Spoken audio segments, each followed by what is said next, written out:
Hello, ladies and gentlemen, and welcome back to the Geek First Podcast, the 684th episode of the Geek First Podcast. I am the Clown Prince of Podcast Trust now. I'm joined on this podcast by another podcaster. That is. I am one of the other podcasters, the murderous brigand, Kirkland Patzer, the podcaster. I'm the final podcaster of the day. I'm the wonder dog, Dylan Muzz, the podcaster.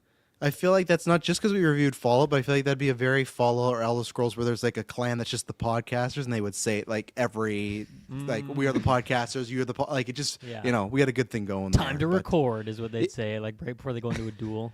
That would be fun if you could do like a Fallout, like a side quest where you bump into a group of people and they found out about what a podcast was. And well, I guess podcasts weren't a thing in that world, right? Because it was like it's a futuristic. Yeah, there's like radio shows, which like podcasts just kind of are another word for, you know? Okay, so what we need to do is we need to make a post-apocalyptic movie or show, and I would like you go to a clan and they're just trying to recreate like podcasting back then. Like, is that one of the scripts you're working on, post-apocalypse? Or I have a couple post-apocalyptic treatments. I don't care. I can reveal Describe this because a treatment to me in a sense. a treatment is just like it's almost like an elongated pitch. So obviously there's an elevator pitch, but a treatment, like an elevator pitch would be like, let's say I'm pitching you Saw. It's like, hey, two guys are in a bathroom, they're chained to a wall, and they got to get out. The treatment is you write the full story, but it's not necessarily like all the dialogue or all the. So it's kind of just like the synopsis like in a way. Kinda. Yeah. So the treatment I have is like I've always wanted to do a anthology, but like 4 interlinking stories in apocalypse from different times and whatnot. Like it's all you're seeing people like different slices of the people with the family going through the apocalypse, the person that was like a loner and hated the real world, like and happy there's apocalypse. So that's what I want. Podcasters are one of the. I'm gonna add them now. But that's a stretch goal. There's some scripts that are in the we can make this, and there's definitely some scripts that are like if you're lucky, you know. Yeah. So and that's why you support us on Patreon, listen to this podcast, and we very much appreciate it. And check out everything we got going. As we just mentioned, me and Dylan just did a catch up on Fallout, so now we'll be doing that weekly. But we reviewed episodes 2 to 4. That was a good time there. And then we did us 3. I think Taylor was there too. We did the video game 2026 podcast. Lots of juice there. We picked our most anticipated games, win over everything. So look out for that. And then is there anything else? I did a couple Travis told you this week. Taylor joined me for one because he's free during the weekdays sometimes. So he joined me for one, which was good because I got to pick his brain some Star Wars. And then this weekend I'm back with the boys doing the gimmick. So look out for that on Sunday 11 a.m. PST.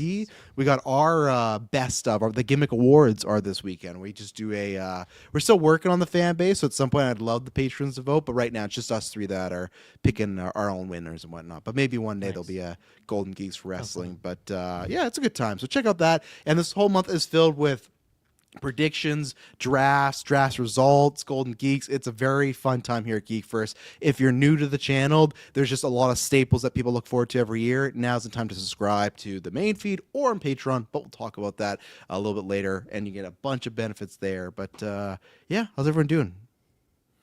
Super good. Doing great. Pretty good. Super good. Super good. Just pretty good.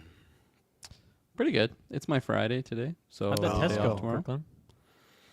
I've done better, but honestly, here's the thing that I fucked myself over with. I was studying for stuff that wasn't on it, so I was reading ahead and so what we got tested on was stuff that we took, stuff we were learning on before the Christmas break, which always fucks me over because it just seems like a month ago now. I guess it kind of is, but it feels really long ago. So I was I was studying for harder stuff, and then when you get introduced the simpler concepts, I was overthinking it. And I kind of fucked myself over a little bit there, but I got a 6.7, 67%. I don't want to hear that ever again. Yeah, I hear Kicked him out for saying that? Absolutely. Your daughters spammed that a million times when I was at your house. Yeah, and every time I do this is me. Oh no! Jesus Christ! They're trying to teach the babies right now. It's awful. It's awful. Oh, I love it. I became what I wanted to destroy because I hated that so much when I first heard it, and then I don't know what it was. I think I was on the ski hill or something, and somebody said it, and it just hit different. And I'm like, I think I like this now. So, not overuse, but I mean that was my percentage. So I don't know why you kicked me out of the room. Because you did Passing the meme grades and you is did the 70, arms. You can just say I got 67. Boom, and we move on. You don't need. good. Did you know that if you do it upside down, it's 76, Kirkland? I learned that from Travis's daughter. I wish I got a 76. But honestly, Yeah. when I left, and we were like, I actually ran out of time on the quiz, which never ever happens. So it was just like circle a couple, hopefully I get lucky. Oh, that's bold. Yeah. Which isn't That's- great. So when I left, I'm No. like, honestly, I hope I got over 50. It's only worth like 2 or 4% of my grade, so it's Oh. not the biggest. Next week is like a 17%er, so that's like a heavy stuff. But like I said, I was kind of studying for that already. Like I was getting ahead on the other stuff. So I'm feeling pretty okay. It could have been a lot worse. Our class average was kind of like a 70, and I kind of know where I went wrong, so I'm not really too bothered by it. But yeah, it's my weekend.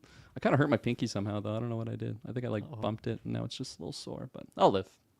Good to be here with you guys. Damn. Cheers. At least, yeah, it's a good time. At least you're like finishing near the end of the class when time's about to run out.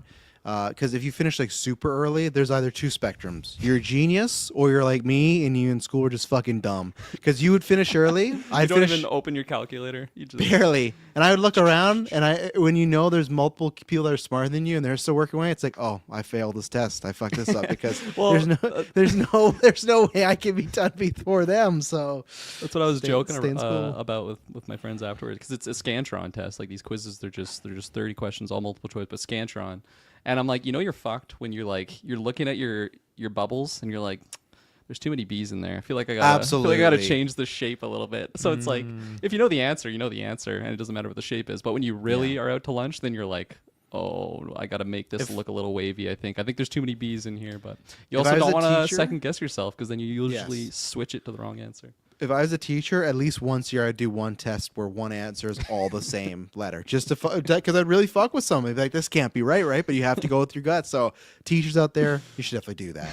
So That'd be good. Christopher Evans saying, hey gents, hello sir, thank you. As always, be in the chat. He's my go-to for two things. One, help me win against Chris this year on the trivia battle, but he's also been my go-to because he reads the interview of the vampire books, or he read them in the past. So when I was watching that show, any questions, I had to go to Chris Evans and get that answer. But yeah, go follow him. Check out his podcast. That's Chris Evans. Yeah, both Chris Evans. As I said before many times, the first time he had followed Geek First, I was like, oh, hit it big time. But Chris, you're still great yourself. We still as well, too. did. Come on, we still- appreciate Chris Evans. We've hit a minor time. I'll take minor time, but yeah. And then, like I said, lots of good stuff happening. And then, lastly, because I will promote the Patreon later, but mostly important for just this week, because after this weekend we'll cut off because we'll probably do a show next couple weeks. Well, we will. We're going to do a state of a town hall. We kind of do this every year. I think last year.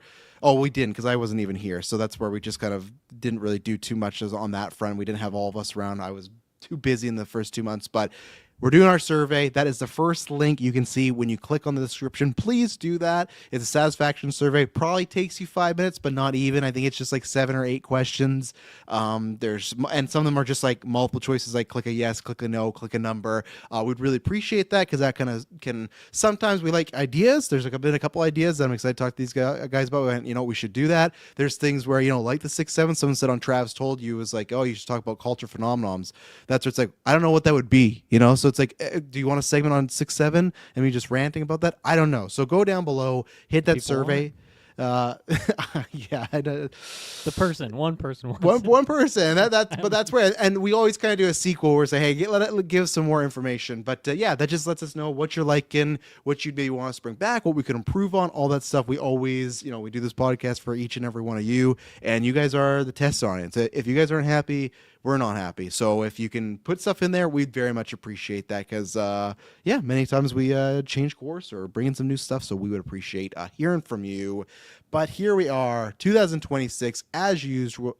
I put in for you boys in the private chat. Dylan, is it there? Because you came in after the fact. Is it still there, the first showing link? I just found it myself. Okay, so The there good we go. old-fashioned way. Yeah, Click so your link. I didn't trust you. You've been sending me viruses over the break. I've not sent you any viruses whatsoever. So, yeah, let's get Help. into this. Send me There- money at this link. So as usual, I'm going to shout out the big films. If anyone wants to follow along in the future, we're using firstshowing.com. But if not, I'm just going to read them off. I'm reading off the big films, but as usual for you guys, if there's anything that catches your eyes, like it usually does, shout it out, bring it up. Like My Neighbor Adolf. I don't know what that is, so I'm going to click on that because I'm curious what that is. And I'm just going to probably go into January 9th, which is this weekend. and not much coming out. I know there's one particular that I don't even know if I'll see, but all that's left of you, Chronicle Water. Greenland 2, which I saw a preview for, didn't even know there was a Greenland 1, so we're definitely in that state of, as I've Gerard said, Butler. and Monica Baccarin, I think it is, or however you say her name, from Deadpool Yep. and This is from the Gotham. Olympus Has Fallen trilogy movie. No, I series think it's its own franchise. thing. Oh, I think this wow, is okay. just one of these movies again where there's just too much content. The fact that Greenland 2's out and I never heard of Greenland 1, it's like, what? And then It's like when a game Primate gets shown off at E3 or something, or I guess E3 Oh, is yeah. not a thing anymore, but just one of those shows. It's like I haven't even heard of this series, and we're on like game 5. Oh yeah. And then Primate, which is actually reviewing well. I think it has like an 82% Rotten Tomatoes. And again, take some notes. We will reveal our top 5 most anticipated and some patrons picks as well at the end. But Primate is about a movie where these people own a monkey, gets rabies, and it goes crazy. It's pretty much just Cujo, but with a monkey. So, oh, and Espo says, I think Greenland was released in 2020, like the start of COVID. Well, I feel like I should definitely know it then. Like a COVID movie for sure. It does, but I feel like we should definitely cut because not much was coming out. So how did that? I think is even worse when you're putting out a movie in COVID and we didn't even hear about it, and there was Yeah. lack of content. That's not good. But you guys seen anything this weekend? Well, Chronology of Water. That's the Kristen Stewart directed one, right? Oh right, yeah. I will see this at home. I Really won't see interesting this- imagery in that one. So Yes. I'm definitely intrigued by that for sure. Yeah, I am too. It's a wild pose. In the water, that one. I was trying to find my neighbor Adolf. A quick plot synopsis. Give me some here. the Big Lebowski vibes when he's doing his stretches before bowling. Oh, You dude, know, I it's do just- that every time before I climb now. I don't know if it helps at all, but I just feel good about. I feel good doing it. Fuck, this is crazy. This made me feel a lot better because, like, technically, I always hate for Adrenochrome on Letterboxd. It's always going to say 2024, and it's not going to release publicly till the end of this year. But my Adolf Neighbor has a public release date of 2022, so it's been making the Cooking. festival circuit for a while. So it's in 1960s South America. A Holocaust survivor suspects his neighbor is Adolf Hitler. Disbelief, he investigates and reluctantly befriends the man to gather evidence. You know what? And this is a dark comedy. You know what? I might keep my eye on that one. That I kind of like that pitch there. I like what could be happening there. So you know what? I think they sold me on my neighbor Adolf. Do you And know any of these people, like the director or anything? no, I think it's definitely a foreign film, so I don't think I've seen it or like heard much. And then Primate, I don't know. I like monkeys. I don't think I have any interest in seeing a movie where a monkey just like I don't know. I saw Cujo back in the day, but I just don't know if I have any interest in seeing a monkey tear apart people for an hour and a half. You know, You've seen Did that Planet of the movie with Apes. like the monkeys, like the lead singer or something, like come out? Remember that A one? Better Man. Yeah, that was I think last year, the year no, it was last year. It bombed, or it was 2024. It bombed big time. Did you see it? No, Okay. did you? No. No, but that was a weird where it's like they're doing a biography, but he's an ape, and I was like, all right. Yeah. Something else for sure. All right, moving on. January 16th, I think we got stuff to say about this, but we got Charlie the Wonder Dog, Dead Man's Wire, Hamnet, and then 28 years later, The Bone Temple, which is actually 28 weeks later from the last movie we got, if you want to think about that. But Dylan Musk, are you ready for the Bone Temple? We saw a little bit of it, but now we're going back there. Same writer, different director, though, this time. So So it feels weird that we're going into this next one without having done Golden Geeks, where we discuss where the last one ended up. You know what I mean? I don't know. If that's is that going to impact film it? contender? You know, Yeah. I don't know. It just feels weird. It feels too soon, but I am still going to see it, and I am still intrigued because I really like that one. But yeah, I don't know. Is that a best film nominee for us? I don't even know yet. And now we're going to this next one. That seems crazy. Crazy. It's gonna be some recency bias, maybe. Or is it going to hurt it? Is it going to be, man, the sequel really hurt X, Y, and Z in the first one, you know? It should. And my memory's so bad, I'm probably going to mistake things from this one that I Oh, thought were in that one or no. something. Yeah. Kirkland? I'll be seeing it. I don't know what you're You asking. excited for it? Not excited for it? This is the I movie am preview. I know excited. we're I'm gonna seeing a lot of rewatch. these. I'm gonna rewatch the first one 28 years later. I've only seen it the one time in the theaters, but I had a really good time with that, and I feel like I'm gonna appreciate this one even more on the rewatch. Specific scenes I'm looking forward to. Maybe certain members swinging around. I'm excited to see. Yeah, Killian, right? We got to get him. I imagine so, right? A glimpse a little bit. Set up that third one. Maybe. You're going to answer that question, Kirkland. Yeah, him too. I'm mostly talking about the alpha varieties, but Oh, yeah, I see. I'm excited. And Are we I don't seeing really- Cillian Murphy in this movie, Kirkland? What are you talking about right now? What do you mean? What am I talking? Why are you so thrown off right now? Just because this guy came in the room? There's just some random guy in our chat room right now. Who's this guy? with You know, facial first hair? of all, no Full random soup guy. strainer Says on that Buzz. lip. We've been joined by the one and only.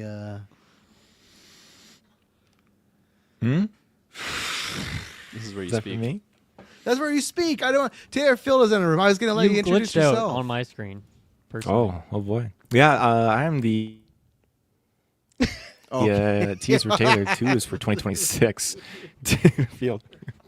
Literally, when you went to introduce yourself, you're like Beatrix from Kill Bill. Like, I am that. I was like, Jesus. That's what happened for me too, Travis. You introduced Taylor, but I didn't like that word cut out, so I was also confused by that. Taylor is so I getting don't know. canceled StreamYard 2026. is We can't even fucking say his tanking. name. Jeez, just derailed. Cillian Murphy is in the 28 Days Later movie, Kirkland, and he's supposedly Yeah. coming back. Are we seeing him in this movie? That was a very basic question, I thought. Oh, okay. I'm sorry. Why did you not I understand that? misunderstood your question. I was thrown off by the soup strainer in the downstairs department.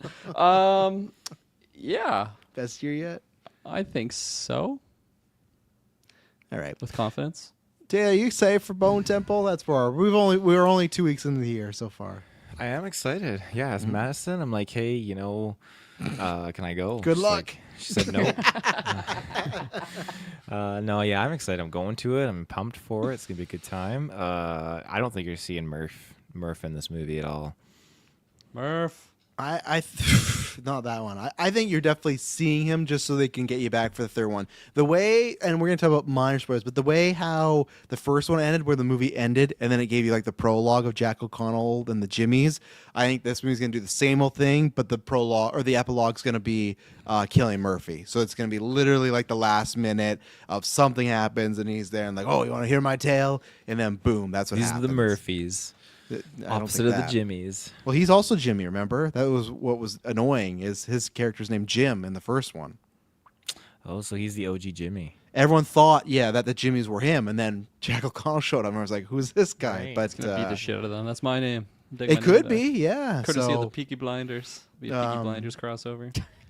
there you go. Always Peaky Blinders with you. January 23rd. Clicka, H is for Hawk. Mercy. What'd you say? Clicka, and then Return to Silent Hill, which I'm curious about because I've never seen any of the Silent Hill films. I know there was a first one with Sean Bean, which I think people really enjoyed the first movie. I think it was faithful to the game. I don't know if it adapted the story, but I just remember hearing good things. And then they did like a Silent Hill 3D, which I remember was like supposedly awful. My dad won a free. Harrington's in it. Is he?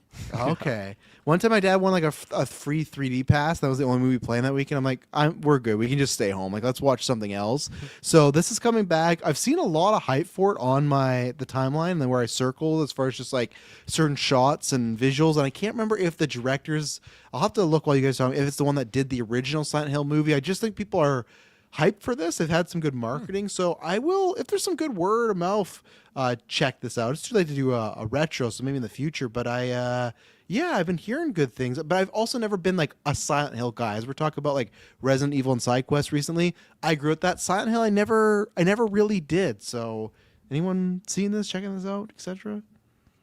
It's a big blind spot for me. I don't know. Yeah. I've never engaged with any Silent Hill, so I don't think I'll be starting with Return to Silent Hill. I think that seems like the bad place to start. That's fair. I've seen both the films. I watched the second one, Silent Hill Revelation, first, and I thought that was just the Silent Hill movie. And I was like interested in the game back in the day, so I was like YouTubing gameplay footage. I'm like, oh my god, there's a movie that's so cool. Watch Revelations. It is biggest piece of shit I had ever I've seen heard it's at that bad. time. Yeah. Time, and I had such a tolerance for bad movies back then too, like Shark Boy, Lava Girl. Like fuck yeah, I'd throw that on and enjoy it. But yeah, Sean years Bean's in that later, one too. I think he's like Okay. a small role. I don't Carrie-Anne don't really Moss. remember much about the Yeah. second one. But somebody was telling me about Silent Hill. They're like, "Oh my god, have you seen that movie?" I'm like, "Yeah, it's so shitty." And they're like, "No, it's so good." And I realized that I had watched the sequel, which is funny because the character's like trying to find out more about like her mom or something, which is like from the first movie. So it was kind of a weird way to watch them. But the first one was a lot better than the second one. Nothing like 10 out of 10, but like in comparison, it's a major step up. And watching this trailer for the new one, it seems like there's a lot of like callbacks and nods to what that original one had. Finger So I in the did confirm that's why people were excited that the first one was directed by Christopher Gans. I don't know what else he's done, but he is back for this one as well. So I Oh, feel yeah, like that's this is back. why people are excited. It's like feels like an actual true sequel to what's going on. I do laugh that that person you're talking to, Kirkland, probably just thought you had shit taste because they thought you were talking about the first one. You're like, man, what a terrible movie. That's all. Like, how could you like that? But he's not done much, this guy. Like, he did Silent Hill, and then he didn't direct a movie for 8 years, which was Beauty and the Beast. Not what you guys were thinking. It was Did Beauty you just and the call Beast. the movie Beauty and the Beast? Uh, I feel like that must be like copyright infringement. no, it's like The Little Mermaid. It's an original story that Disney just adapted to do their own thing, but it's like a fairy tale by that? itself. There you go. His Beauty and the Beast had Lea Seydoux as Belle. So, you know what? Hey, God That's Who's damn. the beast? Vincent Cassell. You would know him. The second. Do you remember Ocean's 12? Yes. The guy who does the dancing to all the security stuff. He's in Jason Bourne. He's in Black Jason Swan. Bourne? Matt He's Damon. no, not Matt Damon. He's in Black Swan. He's the ballet teacher. What's his name? Sorry. Vincent Do we Cassell. need The to figure this second. out? Yes, Is we this do. The pertinent to second. the episode, or- The second you see it, you'll recognize his face. Viewers Well, like he's this, or- well, he's looking. Taylor. They Oh love it. yes. Yes. Oh yes. Taylor, Silent Hill. You returning to it? Oh, I remember watching. I can't remember which one because I just remember Sean Bean, but he's in both. I remember one of them I enjoyed, and the other one I had not a fucking clue what was going on. I've never played the games. I don't know anything about the storyline. I just know that people that suffer from certain certain forms of depression or certain things, certain mental, like there's guilt or something that kind of like is resounding and resonating in on their mental psyche. They just kind of get teleported into this alternative realm, and they can get out Damn. if they come to terms and face their fear or whatever's like troubled them or whatnot. That's how they can kind of get out and break free from this. But other than that, you're stuck there and you're kind of fucked for the most part because you got Pyramid Head and all these other psychos trying The to come at nurses. you. The nurses are just gonna say Yeah. freaky, but I don't know much about it, but I'm curious. I'm down to, I don't want to visit it personally, but I'm down to watch a movie about someone visiting it. Yeah. Look at that, the double. Travis, I don't know. Okay. Sorry, if the Rip comes out on the 16th. I didn't know if you wanted to talk about that there. Oh yeah, we'll circle back after I read Mike's comment. Says the sequel was the one that derailed Jon Snow's movie career. That, and I think there's a movie called it's Pompeo that I'm laugh, sure Taylor loves. Pompeii was not a Yeah. good. Oh man, feeling movie. Pompeii. It's Kit Harington, and all I know is there's like a volcano behind him, and it was after Game of Thrones. Like that was like the second push they tried to give him, and then poor guy, they put him in Eternals, and Eternals just falls. Like yeah, Kit Harington's movie career is really just it's not working. So I don't want it. I don't. Well, I like him enough, but yeah, the Rip. I hate this. That like the Rip, like first showing the Rip. I know it's streaming, but the fact that it's Ben Affleck and Matt Damon, this should be more bolded than the. It's like this. It's like the almost the last one down there, right? But yeah, the Rip. Thank you, Dylan. That comes out on Netflix very soon here, January 16th. It's and a stacked cast with Ben Affleck, Matt Damon, Sasha Kaye, who played the last Supergirl, Stephen Yeun, Tiana Taylor from Dylan's favorite movie, One Battle After Another. There's just like there's other people I'm forgetting. I'm very excited by this. I'll let Kirkle make his comparison because I agree with him completely. My only holdup is I just feel like they did The Last Duel, which was a movie where a guy, Matt Damon's wife, gets sexually assaulted and he challenges Adam Driver to a duel, right? And then they do this one where they find some money and it's like, are they going to be crooked cops or not? I feel like a lot of people just really want Ben Affleck and Matt Damon to do like a fun road trip movie, and they just keep not doing that. And they have a production company together, so I feel like eventually we're going to get there. Like even with Air, the last movie Affleck directed, they're like not friends in the movie. Like they kind of dislike each other. So I feel like they haven't done that since the 90s, and I'm just kind of waiting for I feel like everybody that was a fan of them in the 90s, Good Will Hunting, or all the Kevin Smith movies, like I want a movie where they're just friends and pound around again, and I hope that happens, but I will definitely be watching this, and I'm excited to talk about in the future. Yeah, no, I was interested, and then as it got going, I was just like, man, this reminds me of Triple Frontier. That movie that got me excited, stacked cast, seemed like Affleck. right up my alley. It's like a action bank heist. You know, Affleck's in there also. Pedro Pascal, Oscar Has to Isaac. be money if they're gonna keep it or not. 100%. So it's like when they go in there and they find like the money behind the wall. It's like, what do we do with it? I'm like, oh no, we've been here before. Yeah. Major red flags for that reason. I think I'll watch. Like, I don't know, Travis. If you twist my arm and you want to do a review, just cause I could be there, or if anyone else wants to be there, also. We could figure it out. You got Fridays off, so maybe we could do a midday Travis told you and do a quick review or something. You know? Yeah, So, for sure. So yeah. maybe that would be like my only reason. But like, I also just feel like, I don't know. I just don't think this is going to be really well like received, or we'll watch it and we'll just forget about it, and that'll be that. But it's weird because I watch it, I'm like, man, like there's so many good pieces here. Like you just list off a bunch of the crazy castings that are in there, like big names, and it looks good. Like with what's shown, like it doesn't look like it's a cheap movie or anything, but it's just, yeah, fool me once. Shame on me. Shame on you. Shame on everyone. Shame on someone. Shame on someone. Dylan, you shut up. You pulling the ripcord? What does that mean in this circumstance? Is that good or bad? A watch. I'd say, are you watch? Well, I actually no. I guess I mean, are you getting out of there? I didn't hit that. I didn't touch that. That's That gonna was all get us Dylan. copyright. Do we man. get one? Do we get one? Yeah. Okay, Travis, is this movie from their production company that you just talked about? I believe it is. Yeah, I think that Affleck said like all the movies of his career That now are explains from a that lot company. because I saw this. I'm like, oh, this cast is crazy, and like these actors, like they must have signed. The script must have been good if all these people signed on. But then I watched them, like this looks like the most boring thing I've ever seen in my life. And so I think that explains it. It seems like a couple guys, they got a production company, they're trying to steal some money from Netflix. They get a couple of their buddies, Steven Yeun in there, big paycheck, and they get Steal out. some money from Netflix. Just like the plot of this movie. That's It's like a probably meta extremely thing. harsh of me, Yeah. but that's, I don't think this looks interesting or unique in any way, to be honest. So I'm out. I'm pulling the ripcord officially. Taylor, ripcording as well.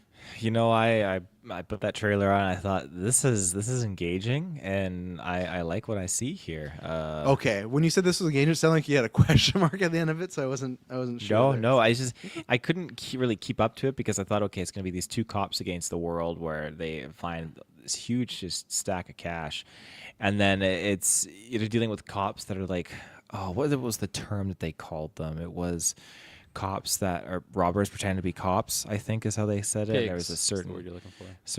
Narcs. they didn't say pigs in the trailer, I don't think. They do. Do they? Or you spell it swear out. that- Sorry, PIGS is. Yeah. Be but no, careful, I thought- Kirkland. Be careful. I thought, like, get okay, him, come I'm down for Affleck and Damon to be teaming up and fighting the good fight here and whatnot. But then all of a sudden, it's like, I can't trust you, man. This is the problem. Like, oh, they're gonna turn on each other. Like, I can eat this up. I could swallow it. So Swallow it up. Well, we got another buddy cop film happening. The Wrecking Crew coming out January 28th on Prime. Birthday movie. Dylan, another ripcord movie. It seems. By I the got a good 20 seconds into that trailer. I said, I'm out of here. You know, it's fair. I put it in the trailers because I I'm was not like, a oh. Momoa guy, Yeah. I think I really just get turned away if I see that guy on screen. So I think, that one's not for me. But thank you for suggesting that I watch it. Yeah, I only put in there because of Momoa and Batista, and once I saw the trailer, I was like, "Oh, this is not looking the greatest." But I will watch it. I like Momoa, love Batista. I'm there for it. I'm hoping. Just give me a 6.5. That's all I'm asking for. If you give me that, I feel like a justified time. Anything below than that, it's like, okay. I was already worried about some of these car chase explosion. It was looking very cheap CGI. It's like, oh man, all our budget went to like the Rings of Power season 3. We got nothing left for Batista and Jason Momoa here, but. Yeah, it's bad when like some of the CGI is showing in the trailer. They can't mask it that. Like when he goes through the windshield, it looks like his video game character just has no clip for a moment, and he just like defies gravity. It looks so strange. But yeah, I think I peaked like 7 seconds into this. They're like sitting there, and I'm like, oh, look at these two together, and then they're sitting in a very similar type scene.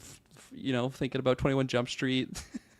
two funny cops like talking to their captain. They're getting in trouble. I'm like, this seems like that, and then it got going, and yeah, it just seemed like a movie I'm gonna completely forget ever came out, and someone's gonna tell me about it, and I'm gonna completely forget about it.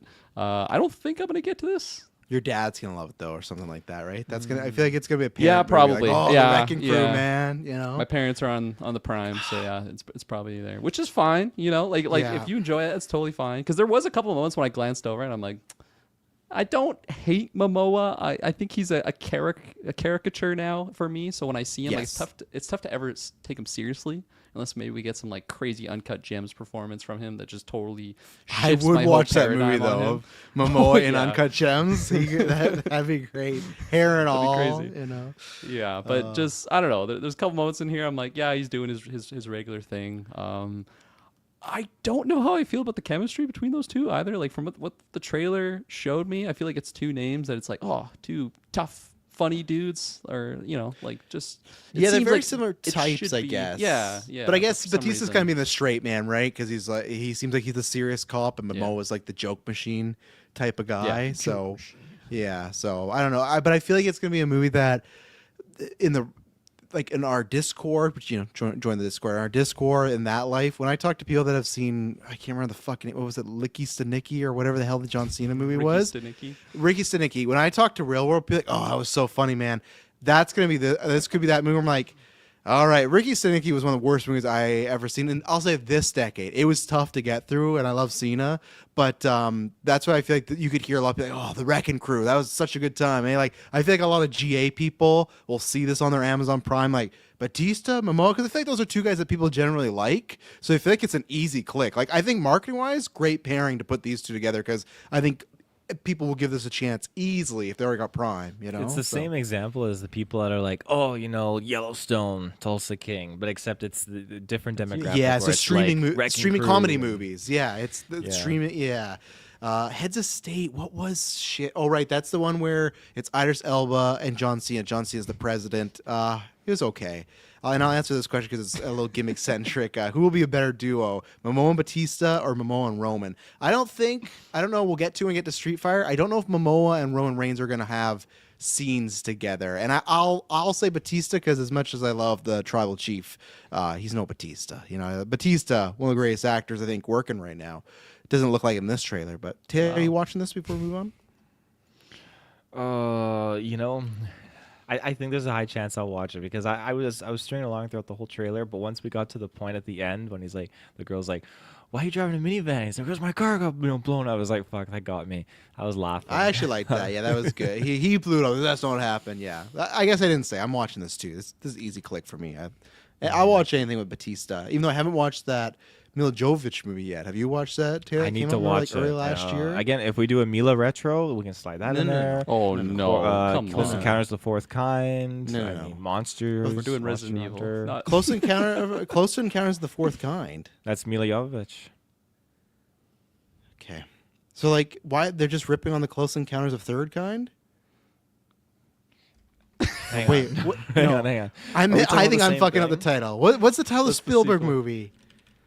Close Encounters of the Third Kind, isn't it? Yeah. Yeah. No, I feel like I'm. Oh, messing this it is up. called The Fourth Kind. Yeah, so Spielberg is Oh, the Close Encounters of the Fourth Third Kind. Kind. The Fourth Kind. That's the Mila Jovovich. But it's just That's movie. the called one with Fourth the owls, Kind, right? right? Just called The Fourth Kind. Yeah. Okay, I'm like they literally just did the Spielberg movie, but instead of 3, they did 4. Like, come on.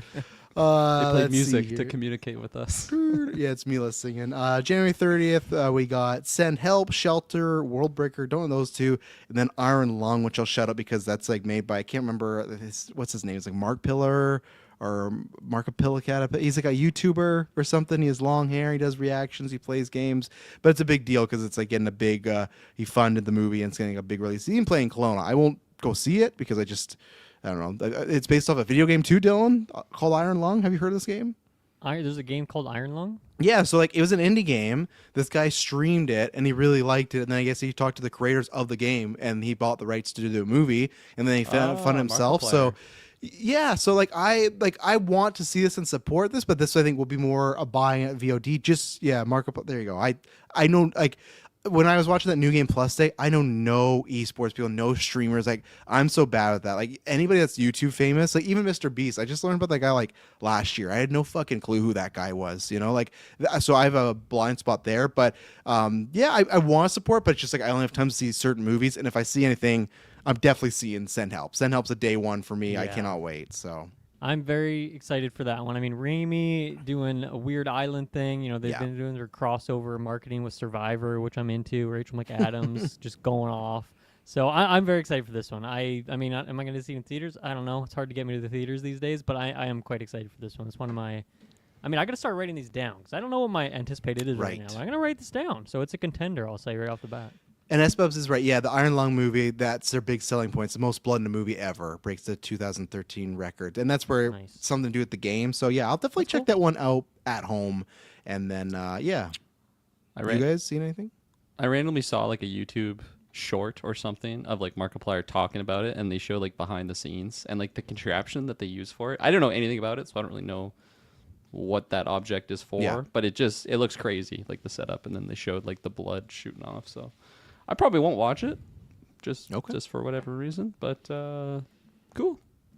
Are you a Shelby Oaks fan, Travis? Did you like that movie?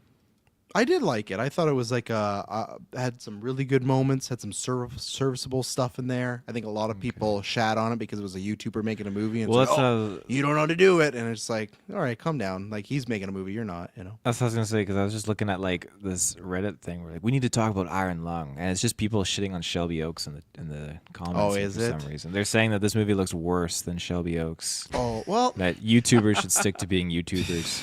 Oh my. Reddit commentators should stick to Reddit. now maybe I'm biased because I want the same trajectory of building YouTube video channel with a bunch of movies and videos and then eventually moving over. But like, I don't know, like the guy, like he built an audience in streaming. The guy wants to make a movie, and it does look way more low budget than Shelby Oaks, but that's gonna happen. He doesn't have like a full studio. He's using his own fucking money to do this stuff. It's not like someone bought it. At least with Chris Stuckman and Shelby Oaks, like a company funded that. They gave him like another $1 million to go into. This guy's just using his own money. So I get that, but I think there's a lot of armchair stuff, and I guarantee it's a lot of people that maybe don't like Markiplier and like, oh, this is my time to shit on him. But like I looked at before we moved on, because I looked at it's like, oh, because he put out some video where he was like very happy that it sold out in his hometown, right? I'm like, okay, that would make sense, but I was like, what's it even doing in Kelowna? Like, are people going to see this movie? And I looked at the opening night here in Kelowna for this theater. Like, look at this thing. Holy shit! Yeah, and damn. It's better than Avatar. I imagine what's going to happen. I imagine what's going to happen. It's probably going to be very front loaded. Like, I imagine his audience is going to see it weekend one and kind of be done. But like, I don't know how your Avatar ones, but like, I've seen fucking Marvel movies last year that was not sold like that at all, right? So like, whatever he's doing is right. Like, these Is he buying his movie tickets like that Highway Underground Highway movie? Or whatever I the don't fuck think that in was? Kelowna he's buying the movie tickets. So It's a key market. You gotta make sure it sells out in Kelowna. Taylor, Send help? we got a Mila movie, What's that one? World Breaker, it is a with Mila Luke Evans, movie. man. You adding that to your retro list too? Gotta sneak it in there. Oh, this is the Taylor one. special Yeah. I over saw a here. trailer for this Creature one where feature. her daughter gets abducted. I'm pretty. No, not that one. She's got she another did- one. She did one recently where her daughter got abducted, and she goes full on like Liam Neeson Taken on it. I don't know if that's come out yet though. That might be a 2026 movie as well. But this I feel one's like you say you're a Aliens. big fan, but I feel like she's had like a bunch of movies these past 2 years that you've not seen. I feel like you need to get on that. I'm building up the roster so I can just binge them all with you guys for the retro. if we you can throw that in there in the GV day, we'll do that tier again where the fans can pick a retro. If you want to try and pitch someone to submit a Mila, we'll limit it a certain movie cap, of course, Yeah. but you can pitch to the people. But that's the only way I think that's happening. A Mila retro is if the fans vote on that. So. Send help. Are you guys seeing that theaters or at some point? Raimi movie. I know we're all Raimi fans. I know Dylan answered. I answered. What about Kirkland and Taylor? Might not be a theater watch for me, but I do want to see it. I think there's just too many juicy pieces in there that I can't really, unless it's like, yeah, it's like the beach level, or what's it called? Old. It's like old level. Oh. Hopefully it's not, but you know, movies can surprise in all the wrong ways sometimes. Yeah. Mila Jovovich has done at least 46 movies, so that's a good retro. This And we year? No. we get the Fifth Element in there too. Oh. Yeah, I feel like we would definitely we would curate that list. There's gonna be some ones in there. 40, So. just round it down. Let's circle back to this on August. Round up. We'll do our August first for the first week of August. Taylor, send help. You seeing that? Yeah, that's the McAdams one, right? Sure is. Yeah. Yeah, I'm down. Every time I see a trailer for it, it gets pretty juicy, and Rachel McAdams is awesome. I think she's fantastic. One of my favorite roles is when she's in Sherlock Holmes. She's great. She's great in Doctor Strange too. So, Wedding Crashers, man. Claire, clearly. Oh fuck. That had a hold on me for 2006, big time. February 6th. Hey, what about Shelter? Can't forget another Statham movie. I got that this one? preview with Marty Supreme of all things. I was like, I don't know if this is the audience. And it's 1924, so it's like, but you know what? This looked more, not to say like what Taylor did with Mila, but this looked more like the Taken route where it is him after a kid. Yeah. It's not his kid, but this was more serious Statham. So it actually, because I didn't like Beekeeper like you guys, I didn't see The Working Man that came out last year. I know he has Beekeeper too, but Shelter, and I actually love Statham, but Shelter is like, you know what? I'm down for like an old man serious Statham. They even have like he has a big gray beard. Like I feel like he's playing up his age in this one. So I think I will give this one a shot when it gets to VOD, not in theater, but like I was digging the actual trailer. So they got me. I think there's somebody else there too that's playing like the bad assassin or something that was like, oh, that's all right. Oh, and Bill Nighy, Taylor. Bill Nighy's like the guy. He's in the chair. He's like, you gotta get Shelter. You gotta take Shelter down. I don't know if that's his name, give but me some shelter. I love this Yeah, that this song. this line in the little description on for showing. It's like, I'm glad Statham isn't wearing yet another obnoxious baseball cap like he did in the last two films. he's a hood. He does this have time. he does have a beanie on, yeah, he's trading the cat for a beanie. but he does look more serious. I might see this in theaters. Depends. My dad wants to see it. I mean, he's gonna be seeing it no matter what. I missed out on The Working Man. He went and saw it without me. He didn't want to wait. So, Yeah, big Statham fan though. You know what you're getting. Want to go with you? Maybe That's true. I can be obnoxious sometimes in the theater. and it's not this year, but I imagine next year is Beekeeper 2, which the fans are expecting a review from Kirkland and Taylor. So look out for that. So. Yeah, we'll be there. I'll be there. Can I move on now from January? You may. February 6th, Dracula by Luc Besson. Luc Besson's the guy who directed what we talked about this, The Professional last year when we did that review, and obviously he's done like Taylor, you love that City of Valerian, 1,000 Plants or whatever. Fuck, no. So that's why that's like bigger of note of why Scarlet, Solomeo, Whistle, and Strangers Chapter 3. Odd to put Whistle and Chapter 3 on the same weekend because I feel. Usually with a horror movie, I feel like unless you're a big IP, you want to just put out one and get that market. Whistle, I think I put that in the trailer notes, right? Did I make you guys watch that? put it Yeah, in there. Yeah.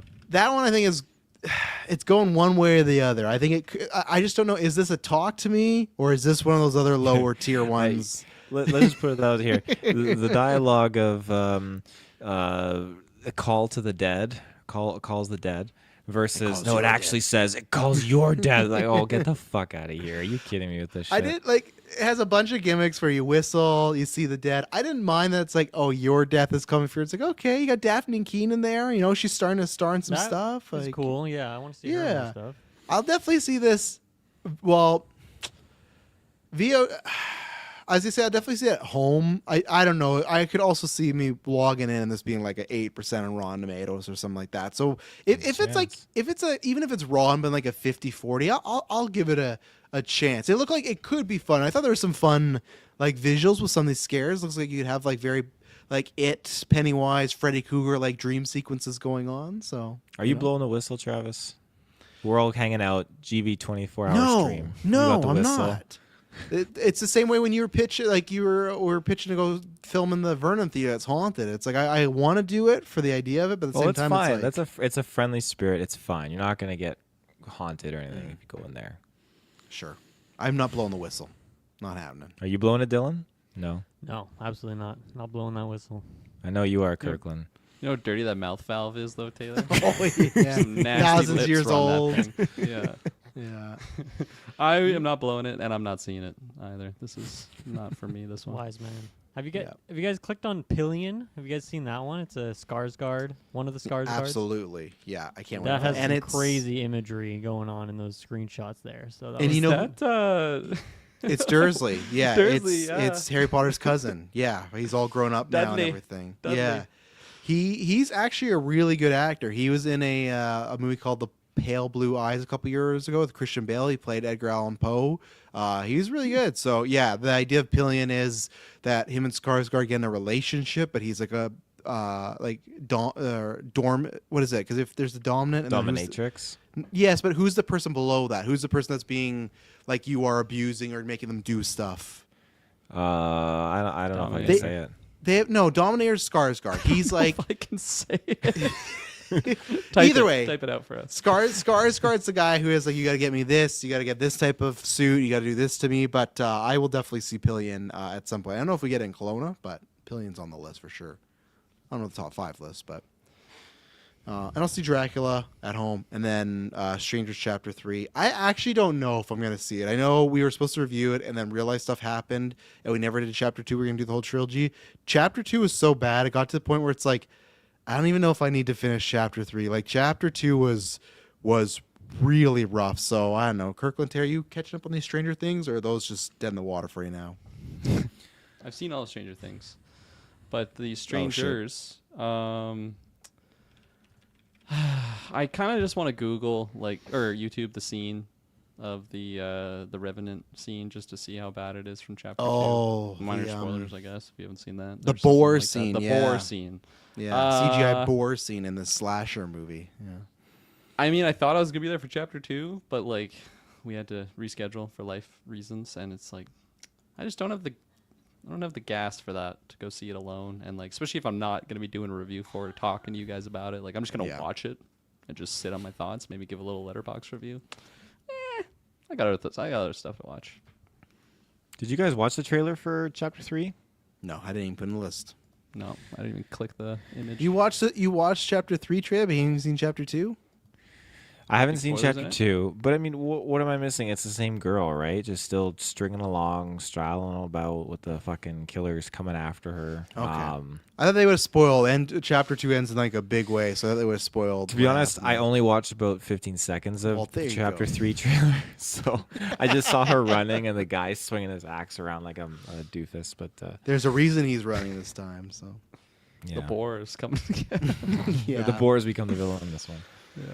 All right, February 13th, Friday. I am gonna see 13th. We're not Scarlet there though. yet. I think maybe not in theaters, but there you go. What is Scarlet? For the anime head out there. Oh yeah, Director, of course. Oscar-winning director. So there you Yeah. go. There you go. Now I'm good to move on to You may Friday pass. the You may 13th. go. Okay, February we got tons of movies coming out. Cold Storage, which looks like an odd movie. I don't know what Broken Bird is. Chris Hemsworth is starring in Crime 101, which has another stat cast with like Mark Ruffalo and Halle Berry and the other girl from the Bob Dylan movie. That's the one where he's like a driver pretty much. You got Good Luck, Have Fun, Don't Die, and then Wuthering Heights, which is okay. Taylor's got his hand up. Go. Cold Storage, I believe we discussed that trailer on the podcast. It was like excessively gory. Yes. Yeah. And you have Liam no interest in Neeson, it? Joe Carey.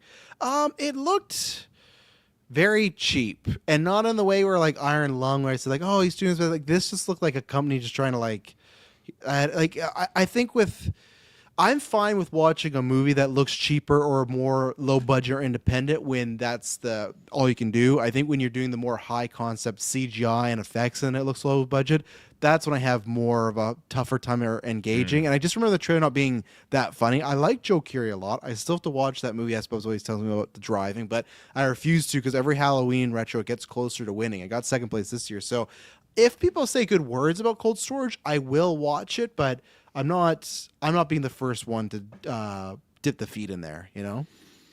Gotcha. Well said. Yeah. And then I was going to see Good Luck, Have Fun, Don't Die. I've liked these trailers. I like Gore Verbinski. I like that he's back. But I did not know this was coming out the same weekend as Wuthering Heights. And that's where I will be planted day one, first showing. Fucking Emerald Fennell, Margot Robbie, Jacob Elordi. Like, those visuals alone, this is a fucking smorgasbord. Like, this is minor sport. Definitely in the top 5. Like, easily for me. And, yeah, that's a lot of movies. I actually was interested in Crime 101 as well. But... now I'm worried I won't get to see those other two because Wuthering Heights I will definitely see, and then Goat. I don't know. Maybe I'll see it with the girls at some point, but the trailers I've seen have not looked too kind. So, you guys seen anything this weekend? I will not be. Kirkland, I'd like to see Nothing at Wuthering all, Heights. I will be seeing Wuthering Heights for sure.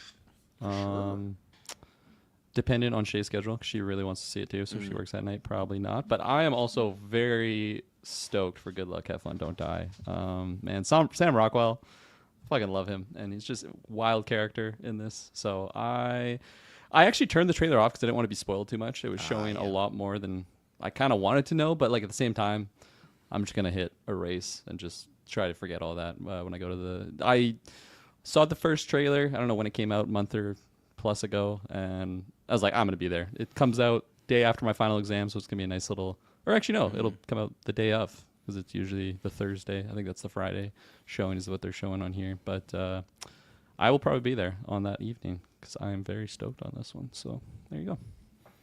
I suppose he's gonna hate watch Wuthering Heights at home like he did with Saltburn. Fair enough. You know, you just gotta evolve the mind. Taylor, you said you'd like to see Wuthering Heights. I'd like to see Wuthering Heights. I think that's one I like to take my wife to. Feel like Does she like Saltburn? In there. No, I don't know if she actually watched it. I'm just surprised because you've said this multiple times, and I get the idea because Taylor and Matt like to do these. Pride and Prejudice. No, not at all. Like you guys like to do these date nights, but I just feel that this is not. I don't think if it's Big short, man. I feel like you should watch Saltburn and Madison first as a buffer, and if she really doesn't enjoy that, then save yourself a night out. Because I just feel like you weren't really a Saltburn guy, and I don't think Madison's gonna be a Saltburn person either. So I just feel like if you guys got one night with the sitter, I don't know, maybe go see Goat or Gold Storage. Like I just don't know if Wuthering Heights gonna be the Taylor Madison flick that you think it is. Well, what do you think it's gonna be? It's just like a Saltburn, like more like not as bad as Saltburn, but did you ever see the first teaser that was just 45 seconds of just sexual stuff? It was passion. No, Wuthering Heights, driven by themes of love, possession, revenge, and reconciliation, romanticism, and gothic fiction. It's a classic of English. I think it's gonna be like Pride and Prejudice, but a little bit more saucy. I don't, but I'm excited to ask Madison and then get a heavily disappointed answer. Like, it was fine. Like I just know. I've seen this one before, you know. So You like Wuthering Heights? You've seen like no, I've seen you version? guys do this before. Where I say I don't know about this. And like, oh no, we're gonna go, you know. But yes, exactly. Taylor's the GA audience who will be tricked into going to this movie. That second trailer they put out, the full romantic trailer, that was a like we can't like. The people that are 80 to 90 that read Wuthering Heights, if they see that first trailer, they're not going to go. So let's really play up the romance. And even Margot Robbie being like, "Oh, well, it's not like too overly sexual." It's like, no, I like that first trailer showed enough where we know what you're hiding, you know. So I think it's gonna be more of a love story. Mike says, like, sure. I'm not saying it's gonna be as bad as Saltburn as far as those levels, as far as like the grave scene in the bathtub, but I don't think it's gonna be like your like Pride and like there you go, Mike. I don't think it's gonna be Pride and Prejudice, which is a very We're the GA, Mike. yeah. I don't know about that, but you know, anything else in this weekend?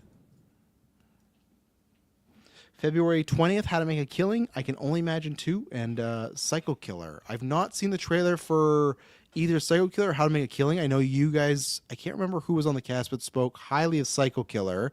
So that made me on purpose not want to watch the trailer when I'm not on a cast. Because and I've heard the pitch of sounds very much like I Saw the Devil, very great foreign film, where she, you know, husband gets killed, has to go after the killer, and it comes like the target now. And then go ahead. I was definitely on that episode. Mm-hmm. But I can't remember what I thought of the trailer and if I was the one that liked it. So that's tricky. It's tricky. I think you were like a soft thumbs up, and then Kirkland was like he was erect. He was the full. I think he ranked it as like number one when you guys did a trailer ranking. And yeah, so the pitch that sounds great. And then How to Make a Killing, I've not seen a trailer at all, but I like obviously Glenn Powell and Margot Qualley. So I don't know if that's a theater, but I think Psycho Killer. If it gets good buzz on release, I'll probably be there day one because I really like the log line of that movie. That Killing one I did not like. I do remember that trailer. Yeah, that was not my cup of tea. And even the plot like How to Make a Killing was very, like not like disowned at birth by his wealthy family. Blue collar Beckett Redfellow will stop at nothing to reclaim his inheritance, no matter how many relatives stand in his way. This just feels like we're just talking about Saltburn. That's just like the plot of Saltburn. They're not his relatives, but that's what Barry Keoghan does for 2 hours, right? She's like, oh, I'm going to get this money. So I don't know. I like those two, but that log line does not. It does the opposite of Psycho Killer for me, where it's like, oh, that I'm juicing. Where this is like, okay. So Kirkland, what are your thoughts on these movies? Obviously, you said you were wrecked for Psycho Killer.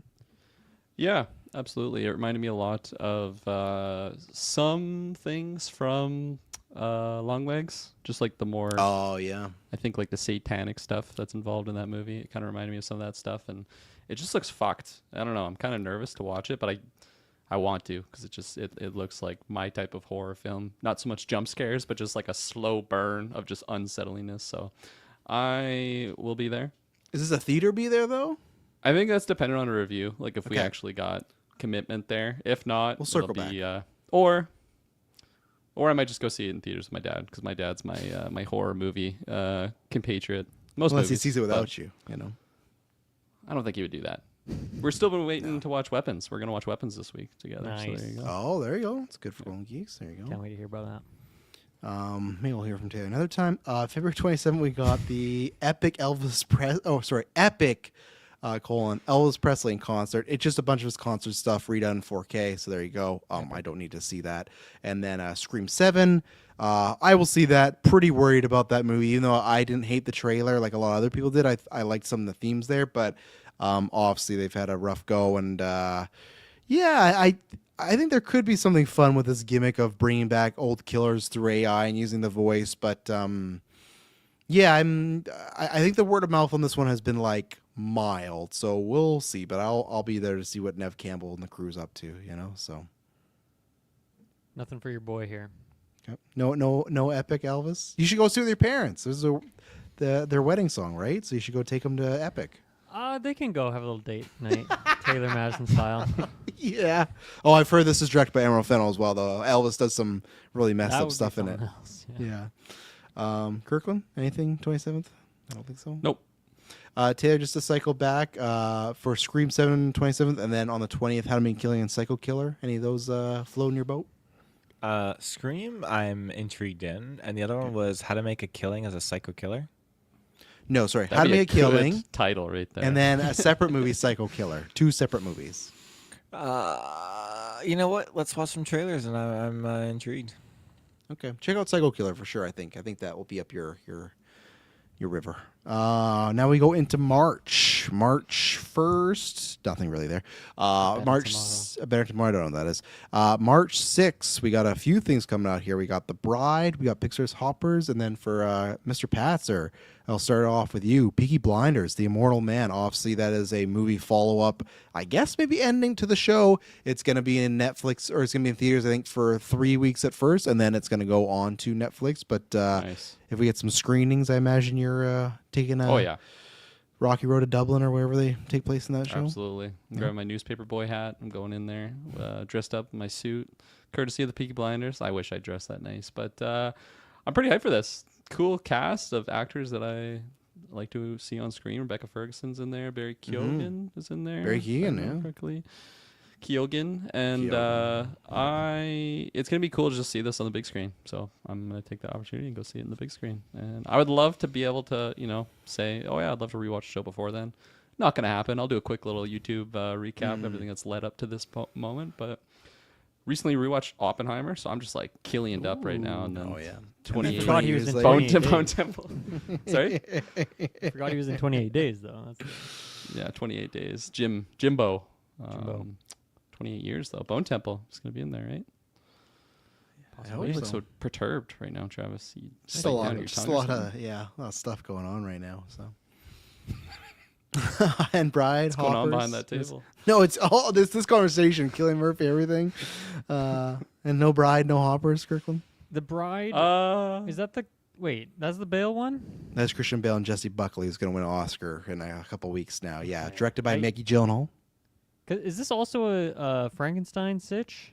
Yep, Okay. 'cause Bale's when, playing Frankenstein. Oh, he's playing the monster. When you picked your You almost Golden did Geek it. pick of what is the name of the one from this year? Frankenstein. Frankenstein. Yeah, I thought it was this movie until a half an hour in. I'm like, I don't see Bale yet. I don't know if this is the right movie. Comes in at the end credit scene. I'm assembling a team. Yeah, I got a I was like, copy I of think, the Bride. am I watching the so- wrong movie? But then I saw Lordy was in. I'm like, okay, well, obviously Travis picked this. Yeah. It all came together. Does that mean you're It's watching good the though. Bride this year, Dylan? I watched it last year and I'll watch it this year, I guess. Yeah. There you go. Consider me a Frankenstein head. I didn't know what this was until you probably told me at some point. I probably thought it was the Elordi film when we first talked about it. I like the style of it, so I might be there. But Hoppers, I really like the trailers actually for that one. A little hidden OP. Might not seek it out, but we'll see. We'll see. Might just watch it at home. But yeah. Mm-hmm. Did you see anything that weekend? I mean, The Bride, I've definitely been kind of curious about, but I've never been one that's super engaged in the whole Frankenstein story necessarily. You got to watch it this year, though. The Yeah, Netflix get ready one for Golden Geeks. Golden Geeks Day. That's true. I gotta watch that one, don't I? It's my pick. Yep. There you go. And nothing else? Nothing else you're... Taylor, I watched your third pick, and then I'll watch your other two. I watched The Wolfman last night, but I'm gonna watch your other two also before. You watched Wolfman, eh? You were needed a not short obligated. movie. And maybe one that I could pay a little bit less attention to. So I watched Wolfman. I feel like some of the cinematography, it was just like corner of your eye shots in that movie are just fantastic. Just some freaky shit. The wolf vision was wild, that's for sure. I ain't watching that. Yeah. Peaky Blinders. I've never seen the show, but I talked to Kirkland that I think I'm going to try and catch up and watch it. So maybe there will be a Geek First review of that movie. I've always wanted to, and I just feel like the movie plus Barry, it's like, okay, there's some good... Tom plus Hardy's great in Ferguson. the show too. Okay, that's good to know. So yeah, I think that this is finally giving me a reason. Okay, I'm gonna watch it. And I looked; it's actually not too many episodes. So, and The Bride, I don't know. I want to see this. I will see this because of Bale and Megan Gyllenhaal. I can't remember. I feel like she directed something before that I saw, and I thought was just like okay for me. I didn't think it was bad, but it was okay. And then Pixar Hoppers, I will see with the kids probably that weekend. So I could be at the theaters 3 times this weekend because I think I would see. I guess the Blinders watch would depend on Kirkland. If we could review it a Thursday or Friday, then I'd see that first. If not, The Bride, I will give a shot because it looked interesting. It could be a low key movie. That I'm like, wow, that really blew me away. But it also could be very odd and very weird. Where okay, maybe too much. So yeah, I don't know. We'll see. And then March 13th, I don't know these other ones, but we got The Breadwinner, Remainders of Him. I think it's just some book movie or something. Reminders, I believe. Or sure, yeah, that's a whole different movie. Reminders of Him, and then Undertone, which we just got 2 trailers for in the past 24 hours. The first trailer was just a bunch of weird images and sounds, but before the gimmick was revealed in the trailer, if you reversed it, it sung "Blah Blah Black Sheep" and it had a bunch of people like screaming and doing stuff. So very fun marketing with this Undertone movie right now. I did some look into this. This guy, he was they'll be after me, I guess. He was a YouTube filmmaker. It's the biggest Canadian independent deal ever signed because A24 bought this film for a 7-figure amount. So, yeah, so we're gonna be a couple years. That maybe. One day that's the hope. But yeah, so big things there in the indie world, and I really liked this trailer. I think this is that first one, Whistle, where like, I don't know. This does look like this could be like a Talk to Me or a Bring Her Back. Like this looks like it is that vibe where I like the idea of we're playing things in reverse. When you're hearing these creatures in the dark or whatnot, it's coming through the recording. They're hitting on the classic true crime podcast thing. So, and I feel like A24, not everything hits, but if they spent, at least $1 million on just some independent guys' films, like they must have saw something in it. Obviously, it could just because it's cheap and it's already made, but still, like, what I was seeing, I was really enjoying. So if this reviews well, I will see this in the theater. But if this is one that's kind of then I'll catch on VOD. But there's a couple shots, and I like the gimmick of this reverse thing. And it's good to. I like when you take classic songs or childhood stuff and make it creepy, like Baba Black Sheep. So. And just like the focus on the audio, I think is like the main thing that kind of roped me. Like it seems like it's a kind of an original idea for a standard horror film. Like there's enough of a little asterisks on it that made it spicier and exciting versus just like a whistle or something like that for me. And the sound of the theaters, I feel like might be a must. That's what I was gonna say. Also, like another movie that I absolutely loved, The Invisible Man, and on a second viewing, the audio hits so much harder. Like there's so many little audio things in the background of that film that actually like boosted up. I already loved it, but just like added to the enjoyment. And this seems like it'll be that of just like probably even more major emphasis on the audio. And yeah, the extreme theater audio speakers are almost too crazy sometimes. Shouts out to, not shouts out, but tragically remembering Venom 2, Let There Be Carnage. That was like broke my ears. I don't think this would be that. I think it would be a good amount of audio. So I'm intrigued. It was one of those I put it on. I'm like, okay. I watched The Whistle beforehand. I'm like, what's this? Back to back garbage horror films here. But by the end of it, I was pretty interested. I mean, yeah, I'm intrigued because of the initial concept for sure. It's relatable for me. I don't know. I just feel like it was a lot of flickering lights. I'm like, okay, I don't know if that's scary or interesting. So Was I it don't just know. the podcasting part that was relatable to you? Yes. The Okay, just- podcasting part. Yeah, Just check. What did you think I was that noise? talking about? Because for a second I forgot she was Random doing the people podcast in my stuff. bed when I turn around. So like, I feel like we need to have a conversation, Dylan. If you're going through this stuff, let's either I feel get like the it's pretty cryptid guy. straightforward. We're doing Yeah. a podcast right now. That's You the should relatable call into part. Taylor's cryptid clues and start talking about these things that are going on in This- your house. This was giving cryptid clues. It so was. I feel like I need a cryptid clues review of this.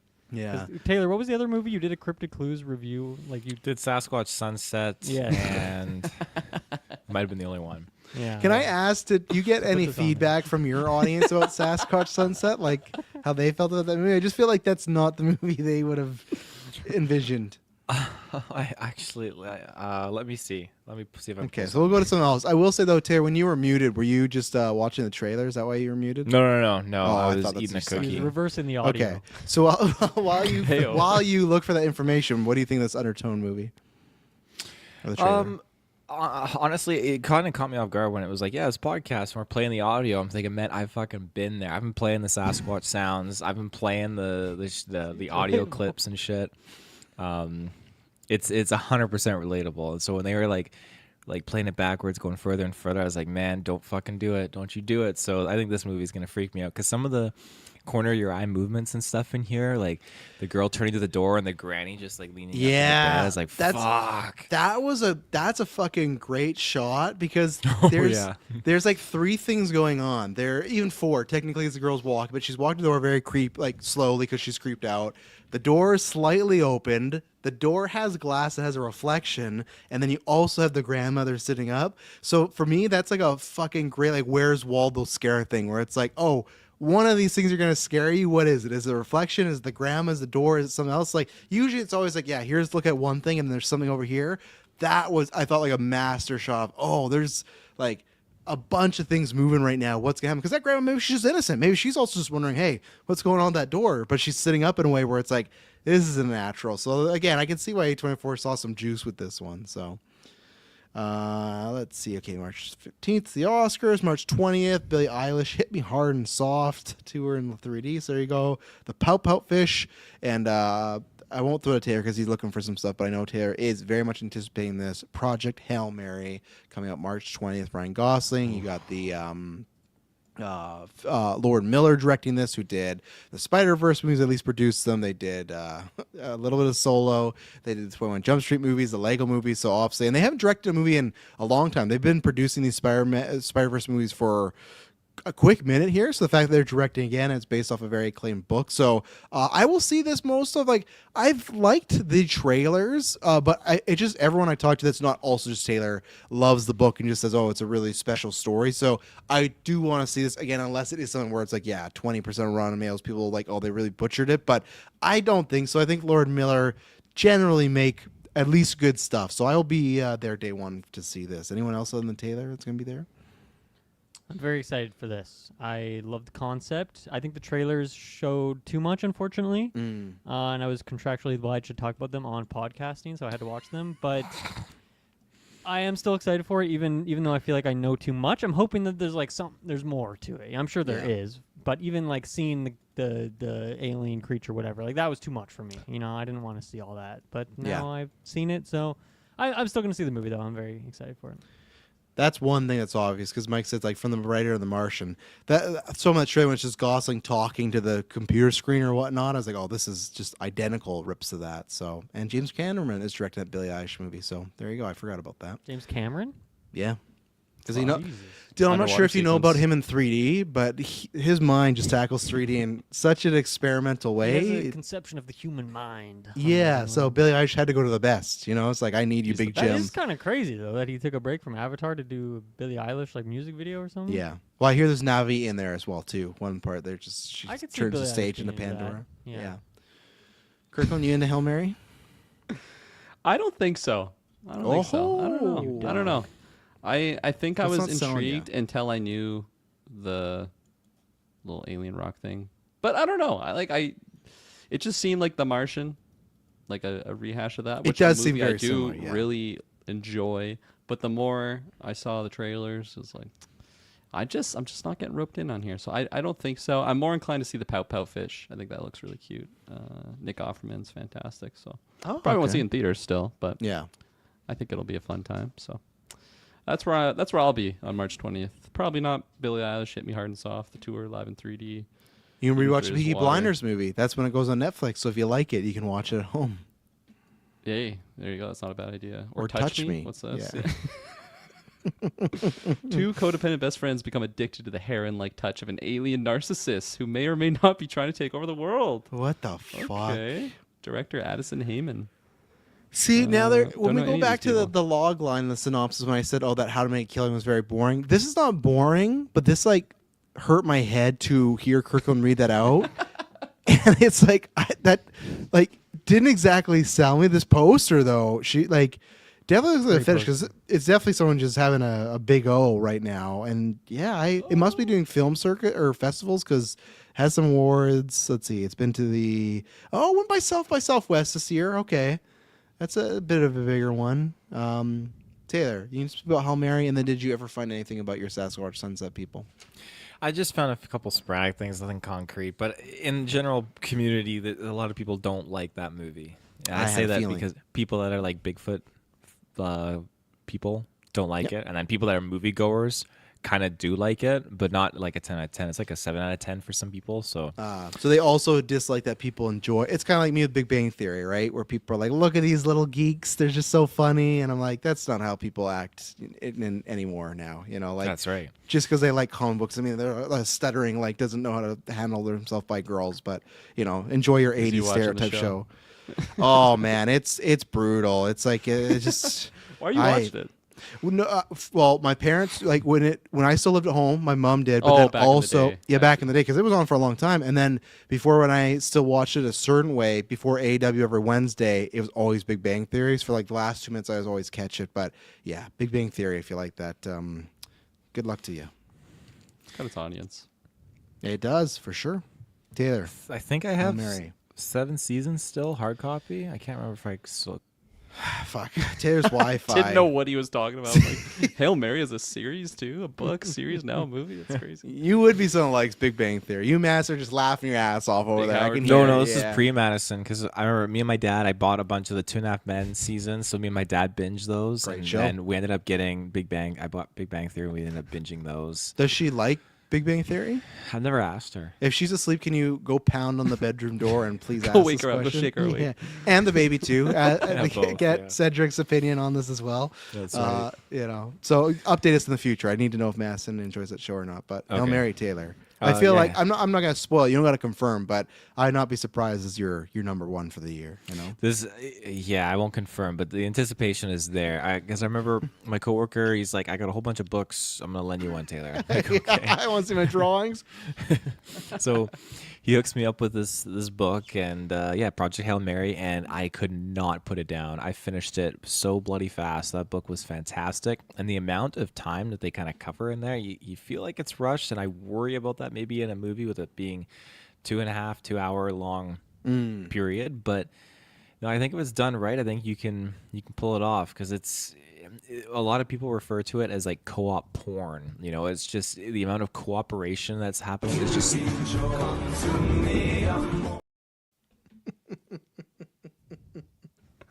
You just feel like fantastic because it's just so positive and optimistic, and I'd say that's where it's similar to The Martian in some fronts, but different in that regard, where it's much more optimistic and like there's definitely tribulations, but you just get on board with them working together, right? So Yeah, I the downside is the trailer shows way too much. So that's the biggest con. Every time that I've seen it with Madison in the theaters, I tell her to look at me, and I cover her ears, and I just make sure she's staring at my eyes, and I go la la la la la la la la la la, and like people are like looking at me, but she doesn't know I've like seen you the, do that the in end. the theaters. You I was have seen me do perturbed. it. Yes, that's Yeah. right. Yeah. What a stop. I think it was for that movie, actually. I'm trying to think of what movie we saw together, but it was not too long ago that I saw that happen. For which movie? There was looks. He just said he didn't know what movie. I don't remember. Oh. He literally said, I saw you do it. I don't know which movie. And then Taylor immediately, well, what movie? Without missing a beat. Okay. Let's move on here. March 27th, Ready or Not 2, Here I Come, and They Will Kill You. I have not seen the trailer from this, but apparently the word is that it looks very similar to Ready or Not, so I don't It's know. like the next day after the first events of the first movie, which has me excited. What? Okay. Wait a What movie? second. What here. movie? What the fuck are you talking about, man? You're talking about Ready or Not, right? What did I say after Ready or Not? That people They are will not kill you. excited for it? No, not at all. You're just making this up. I said nothing about not excited at all. You're just trying to like What did- video what would you games say? pick my skill tree, like my dialogue branch. I literally said Ready or Not 2, Here I Come, and then I said They Will Kill You, and I said it's odd because people, I didn't watch the trailer, but people have been telling me that They Will Kill You looks a lot like Ready or Not, and then you went to yeah, but it picks up day one right after. Nothing to do with Ready or Not. I understand that. I'm just saying that if you look at the poster and Taylor watch 30 seconds of the trailer, of They Will Kill You. It's Zazie Beetz and a bunch of people after her, and she's killing people. So I'm just saying, for this movie, They Will Kill You, you should move the fuck off this date, because if you have a very similar movie to Ready or Not, people are going to pick Ready or Not. So much to Taylor's point, yes, it's the day after and it has her sister. I have no interest in this movie. I thought this does not need a sequel, but I thought, okay, I'll hear them out. Let's see the trailer. And then when I got the trailer, I went, oh yeah, it doesn't need a sequel because they're just doing the exact same thing. But this sounds like, well, I got a sister, and it just looked less funny. So I don't even know if I will see this. If it gets good reviewed, I will see this at home. But I just thought this looked very much like almost a cash grab of, well, people like the first one, so let's just do that again. It feels very much like Hangover 2. I don't mind a sequel that I think, oh, I don't know if you can make a part 2, and then you come up with some great concepts. We go, okay, you really surprised me and took me for a loop. Just doing the same thing exactly over, this didn't do anything for me. But yeah, there you go. Taylor's there for Ready or Not. Taylor, no thoughts on this? No. Well, I don't know. I'm still confused about what I said before and how it was sideways. I was making a pitch saying, I was talking about how They Will Kill You and Ready or Not 2 Okay, we look don't very need to similar. rehash. No, hang on. The third time you've explained. They it look to him. very He's similar- He's not listening to you. They look very The similar as a problem is movie. he wasn't listening to you, and he's still not listening to you. So there's no point in just don't get explaining it. to him again. Go back and listen to the podcast, Taylor. Are Okay. you Ready seeing Ready this or in the Not theater? 2. I don't know. I personally like sisters, so I'm into this concept. Seems fun. So I don't know. I like the first one. I'll watch this when it streams. Probably not, but maybe I will. Okay. That's where I'm at. Yeah, I think this will be a streamy one for me. I didn't see Ready or Not for a very long time, but when I eventually saw it, it was amazing. It was really solid, and I don't know. I think it didn't need a sequel, but like the trailer is basically like, yeah, we didn't need a sequel, so we're just gonna pick it up, and this is what we're doing, the exact same thing. And there was enough in there that I was halfway to jumping in line and buying a ticket, but it'll be a home watch for me. I imagine Netflix someday. So, and then They Will Kill You. I don't know. Sounds like it picks up one day after Ready or Not ended. So Yeah, that's kind of cool that they're synced like that. Just kidding. Yeah, I don't know. Probably not, honestly, because they're so similar. If I were to pick one or the other, it would be Ready or Not 2. Even though I do like Zazie Beetz, Tom Felton's in there.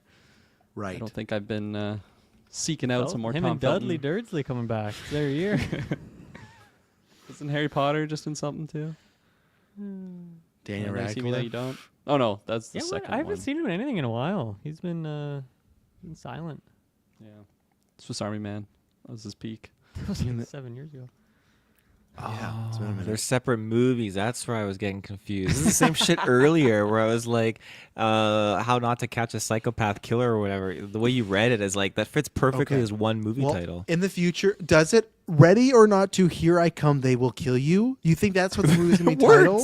That's a run on. I mean, it already has Never an heard. awful title. I wouldn't be shocked if they threw a couple more words at the end of it. Okay, so I apologize. I will in the future make sure to clarify their separate Say movies. comma in between there. No, Maybe I won't say that. What if audible there's a comma actually in the title of the movie, though? That's why I'm not going to do that. April 3rd, we have The Drama, which is one movie, and then a separate movie. Comma. You have to say comma. A separate movie, Super Mario Galaxy movie. It has movie in the title. You fucking kidding me? If they made the next Mario movie a drama, though, that would be interesting. Super Mario Galaxy, The Drama.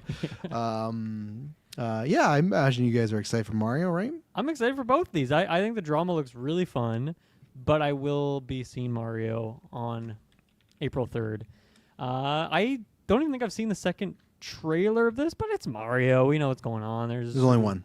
I swear there was two. There was like a teaser, maybe, and then a trailer. On something they released a 10-second teaser, just Rosalina spin around Okay. doing stuff. Well, so nothing. I don't know what yeah. happened. I don't know Yeah. what happened, but I'm excited. Same for day this as Ready movie. or Not to. Big Mario guy, but also the drama. So I guess I don't know. I'll probably watch a drama streaming. I guess I don't need to see that in theaters, right? So yeah, that's me. That's a good weekend for your boy. Mm-hmm.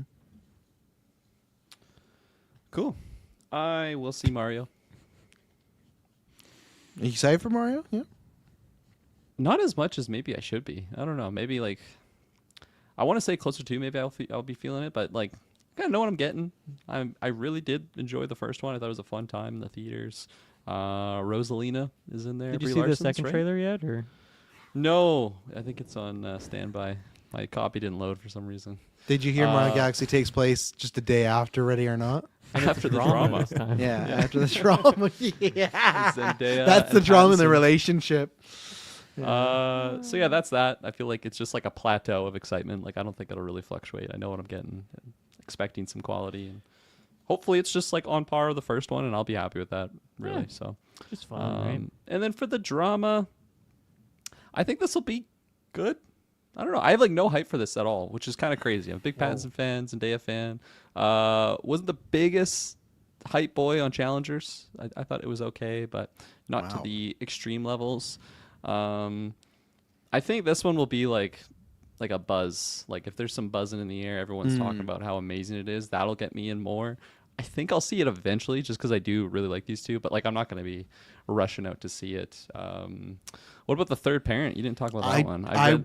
I just read it too because I was like, I Yeah. saw it time like The Third Parent. What's that? And posters there? Yeah, amidst a 4th of July celebration, a disturbing figure named Tommy Taffy emerges, Crazy disguising name. himself as a human to infiltrate a suburban neighborhood and impose the authoritarian rule on an unsuspecting family. What's up with It's what's the with Thin Man from Charlie's Angels. Is he the playing villain. Tommy Taffy? Yeah, he's Tommy Crispin Taffy. Glovin. Oh Yeah. man.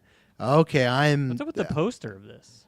Yeah, I kind of Yeah. like it. It's definitely just a working poster they haven't figured out, but like, I know. I don't like it. It's just The Third Parent. Yeah, I kind of like it. It's simple, but what's David Michaels directed? But yeah, I saw that. You know what? It's on the list. Close I'm Encounters of the Third Parent. Rob Lowe is the lead. Ew. Oh, really? Okay, he's not directing much either, so that's gonna be interesting. But yeah, I'm a big Crispin Glover guy. That's maybe the greatest Joker casting we never got. He's got the perfect face and nose, you know. Yeah, so I will see that. That's probably VOD because I guarantee that's gonna be like a nice like 5 out of 10 type of watch or whatnot. Drama, I'm very excited for because I do want to know what the drama is. I want it because the pitch is like they're a perfect couple until wedding night, and then something happens the night before the wedding, and there's a bunch of stuff going on. I love this fucking run with Passon again. We got him with Jennifer Lawrence this year, which I really like. Die My Love, and we got Zendaya this year, and then in 2027 he's doing a movie with Denzel Washington and Daisy Edgar Jones from Twister. So I like that he's just like pairing up with these really talented actresses right now. I just feel like for a while he was definitely doing stuff, but I think it was on purpose. It felt like he was steering away from anything romantic right after Twilight. I feel like he just didn't want to do that stuff. But I feel like now he's in the safe zone where it's like, okay, I'm Batman and an established actor. I can do a romance movie, and people aren't gonna be like, oh, it's a Twilight rip. So I'm very curious what this is gonna be. And then Mario Galaxy, I'm excited to see with the kids. People know I feel that first one to me just feels like a kids movie. So that's how I'm treating it. I'll see that one first. I wish I was seeing the drama first, but I'll see it for the review. And as a little thing, I'm not a Galaxy guy either, so it just was like two blows of like I didn't like that first movie, and I'm not a big Galaxy game guy, so it's like, oh, we're jumping right to Galaxy. It's like, where's Sunshine? Where's Mario 64? Where's some other stuff? It just feels like we're leaping a bit, but I just feel like they just want to spam Rosalina and sell some toys. That's pretty much it. So but yeah, some interesting stuff coming out. As supposed to say, I think I read a spoiler a few weeks ago, but what the drama is actually about seems like it'll be an interesting movie. Okay, if that's true, don't tell me what said spoiler is unless it shows in the trailer. This is it. Yeah, he's the third parent, Robert Pattinson. He's the guy. The crossover a day movie. before the third parent, actually. But a day after Ready or Not, so it's like a big connected universe thing. Taylor, this He's weekend? not even listening to us. No. I mean, he's watching Big Bang Mario. Theory. Yeah. Mario, I mean, who's not there for, right? It's going to be will it be Zootopia 2? That's the question. I don't Hard to think. be Don't think? I think his Zootopia 2 had a long break in between, where Mario has not had as long as a break. Yeah, that's true. And it's pretty close after Pout Pout Fish, so that's probably going to eat up all the parents' budget. Everyone's going to be seeing that one. I don't think so. The drama, yeah, I remember seeing the trailer for this one, and I found it very enticing and engaging. And the one that came to mind was that other movie that you had mentioned from earlier this year with Jennifer Lawrence, which I do want to see, because when I saw like a snippet of that, it was like, fuck, this just seems like absolute so toxic. I just want to be immersed in this toxicity. One, I think you were about a decade ago, so I think Die My Love, you kind of lived that movie. I don't think you need to see that one. It's a very not too trippy, but it's very indie, very slow, Taylor, but Jennifer Lawrence, Pattinson's good in that movie, but he's not in that much. Jennifer Lawrence is bee's knees. She's fantastic in Die My Love, so it's worth it for that. Nice. Yeah. Okay. What was the other one? The third. The third parent. Third parent. I mean, yeah. Let's do a review, boys. I'm there. I'm not gonna say that because if we did anything, I'd review the drama. We already got Galaxy. We're reviewing Mario. That's gonna be a big episode. So we're reviewing Mario. No, third parent. Just leaving money on the table. And then April 10th, Yumi and Tuscany. Fuck, what movie did I see? Maybe it was Kill Bill or something else. I got this trailer. Oh no, it's when I saw Wicked with the girls. But I got this and I was like, this looks. That little slogan, Yumi and Tuscany. She came for the pasta and got lost in the sauce. Yeah, Oh, it fuck looked off. like a Great. straight to DVD Netflix type of movie, but in the theaters. So I'm not seeing that. And then Tay, I want to get your thoughts. I just saw this, The Yeti. Did you look at this? April 10th. I was gonna bring that up too. April 10th, the Yeti. Yeah. A I mean, bunch of before I characters get named. to it- Mariel Sunday Sr. and Halls Bannister vanished in Alaska. Sick Ellie and names. Mariel Jr. mount a search, but an ancient threat stalks their expedition into the wilderness, hunting them as they seek the truth behind the disappearances. And that Takes place poster. the day after Sasquatch Sunset, too. Fuck, man. Crazy. Oh man. Again, I don't know. Some of these companies, you got to We come gotta hire Taylor review feel this, for the boys. poster. We gotta be there. No. I'll hear your view. This poster's making me worried though. When you If you full take screen it, if it's bad. If you take Bigfoot the Yeti out of there, then I think you got a pretty freaky poster. But the fact that he's just there like gorilla style. the Yeti's not looking good though as well either though. Like the actual Yeti, Yeah, it looks like he's a Photoshop AI clip art that they just put on this poster, and I feel like he won't actually look like that in the movie. Look at this you know? image though. Who's this character? It's like a black and white sequence. That's from the movie. Yeah. Really? This is in the Yeti 2026. But then the rest, that's 2026. yeah. What's But then at the the bottom? rest of the movies are, or the rest of the photos are in color. So maybe it's it could be a flashback, I guess, right? Maybe. Yeah, I don't know. Looks weird.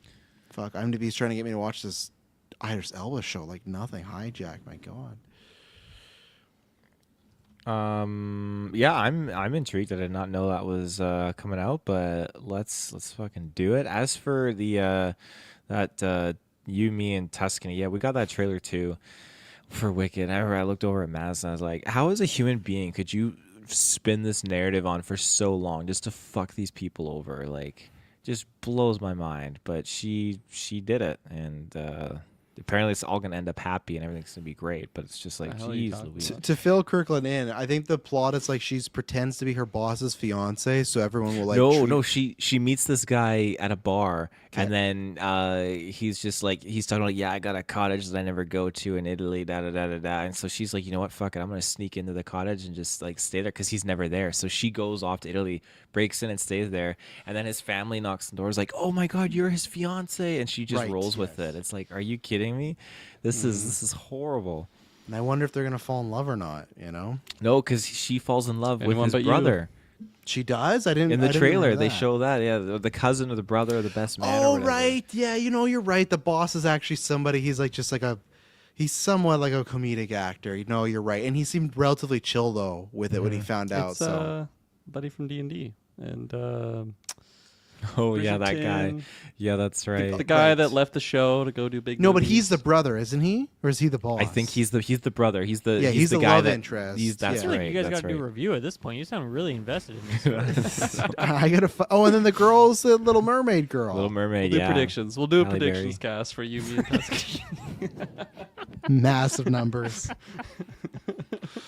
April 17th, you got Normal and The Mummy. Now, The Mummy is going to be, it's already been retitled. I can't remember what it is. It's like The Curse or so. They've changed it because obviously in a couple years they're doing the Brendan Fraser Mummy again. So I think they're going back from that. We talked about this in the Discord that this movie also has like gotten some really bad test screenings and everything. I think it's more something to do with like, I think the reason they're also retitling The Mummy, it's like, there's mummy aspects in it, but it's not like a classic. Like I feel like this movie's having some stuff going on, but I might see it. I really like Lee Cronin's. I like what he did with Evil Dead Rise, so I'm gonna give it the benefit of the doubt. And then Normal. I've never watched. Fuck, what are those movies that Bob Odenkirk does? They're like John Wick's. They're like, yeah, I haven't watched them. For some reason, just I don't want to see Bob Odenkirk do that type of stuff. It just hasn't. I've never been like. I get the premise of like everyday guy can kick ass like John Wick, but those trailers never got me, and that's what seemed like this is too, where it's like another. He's playing a normal guy that can kick ass. So I might see the. I think I'll still see The Mummy unless reviews are horrid. But you guys seen any of these movies? 17th. Nay. Yeah. You know, I got a sweet spot for mummies, but not so much the other Odenkirk stuff. Okay, so you're seeing The Mummy. Okay. And then we got April 24th. We got Michael Apex, which is looks like a survival film with Charlize Theron and Taron Egerton going to Netflix. And then Mother Mary, that movie that Anne Hathaway's playing a singer, and David Lowery. What did he direct to? But A24 movie, very experimental type of trailer. Apex. I don't know if I'll watch that. Mother Mary, I will definitely see. I don't know if it's going to be in the theaters, but I'll definitely see it. You never know. I like that trailer. But I do know I'll be seeing Michael because I'm just excited to see what that shit show of a movie is going to be. I will give them this. I think that trailer they cut is a very, very good trailer. I think they hit the beats well, and I still think this movie is going to be massive. I think it could be $1 billion movie.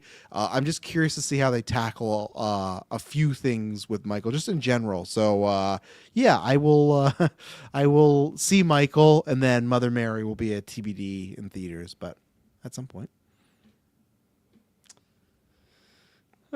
Yeah, Mother Mary. I don't know why. Like, it looks good, but like, it just didn't look like it was jiving with me for my enjoyment factor. I think it'll be a word of mouth thing. But like I've been saying, like I still haven't seen Beau is Afraid. So like, there's there's movies that it's like, yeah, I think I'll see it.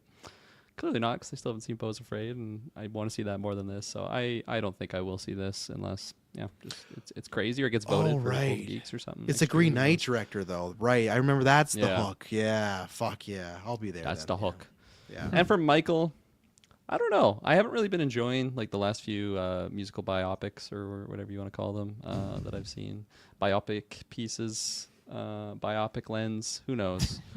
Not me, but yeah. Hey, haven't seen Antonio in a while. I like that image. So I probably won't see this. I still haven't seen the the E.L. Ordy Elvis movie or anything like that, and I thought I was excited for that, but not The really. what? Sorry, circle back. Oh, E.L. that- Ordy. oh, right, he did Yeah. play Elvis. Okay, I Yeah. forgot about that. Okay, fair enough. Was that his movie or was that Priscilla? Priscilla. There yes, you go. Yeah, he's 'Cause then there's Elvis, but he's also Elvis, the boss one. with. What do you mean? Isn't it Boss Lerman? Isn't that his name? The guy Yes, that- yes. Okay, I thought you were With, saying boss like Bruce Springsteen boss. Yeah, with Austin Butler, and he's Elvis. Yeah, there you go. Yeah. There you go. Very different. A lot of performances. Elvis content. That's crazy. Now we got Michael. So Yeah. yeah, I'm curious if they tackle anything interesting in there. I'm sure I don't there'll be think some so. I think they'll interesting play it stuff. pretty Yeah. safe and then be like, a lot of people went after Michael, but he's an angel and he did no wrong. The last Like, 20 minutes is just like. No, I think this that's is the what he last. did wrong. It's just I can't listen to his music anymore. I'm a monster, Anna. No, I think it's Do like turns fake full on the third interviews. parent. Yeah. That's love stuff. No, I feel like you're gonna a lot of that controversy stuff. You're gonna get the black screen with the white wall text and like explain Oh, it yeah. away, and it's all because again, fucking Michael Jackson's like cousin or nephew is playing Michael Jackson, so it's like, do I really think he's Yeah. gonna sign up for a movie that's like hurting a family member of his? Not really, no. Yeah. So Depends if the paycheck's there. I think he's a Jackson. I think he's okay. I think he's fine. You left him out of the will. That's why. Yeah. he's Oh, doing good. this. This is how he gets back on. Get Don't paid let to him fuck do him it. over. Don't let him do it.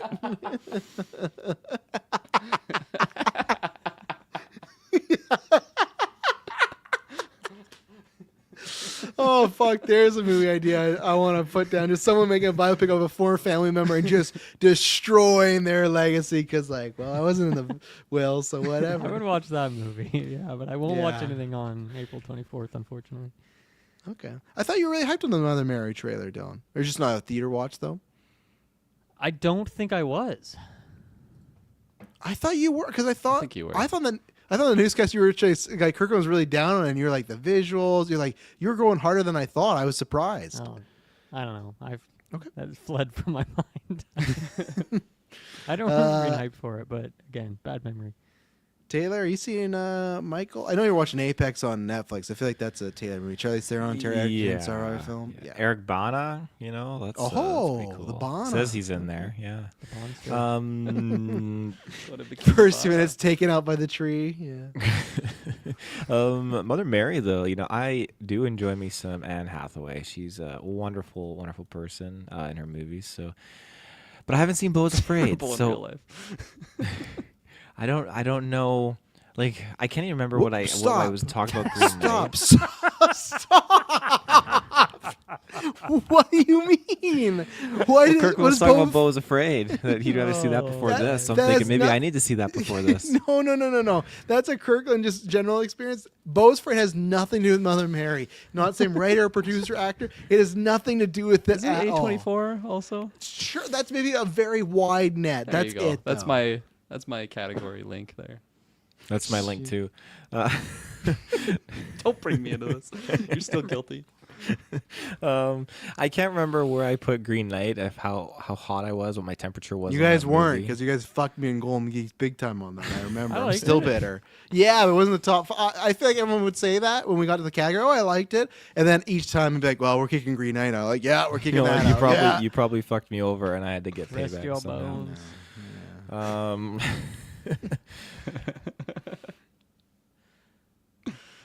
Is it the end of your Continue. thought? Period. Okay. May Sickest end 1st. if I've ever seen one.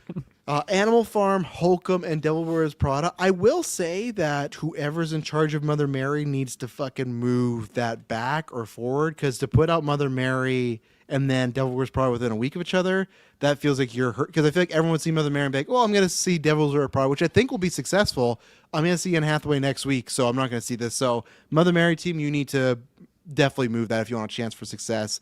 Holcomb, I can't remember what it's about, but I know on... It looks crazy. I did never heard of Holy it before, shit, but there's a yeah. yeah. You see that face in there? Fuck, Adam Scott yeah. though. to semi spoil one thing, this is on April. It's on one of her top fives, and this she said because, and I did really like this movie. It's from the director of Odyssey, which I really like. I think it was my top 10 of that year it came out. So I really cool vibe and style and pacing of Odyssey. So Hokum I might be there because I never actually seen Devil's Wear Prada for no reason. I just haven't got around to it. And Animal Farm, like, I don't know. I've taken the kids to Mario, so I think that's the kids movie for a bit. Like, I don't need to see that. Oh. Right, this is this Andy Serkis one that's apparently really bad.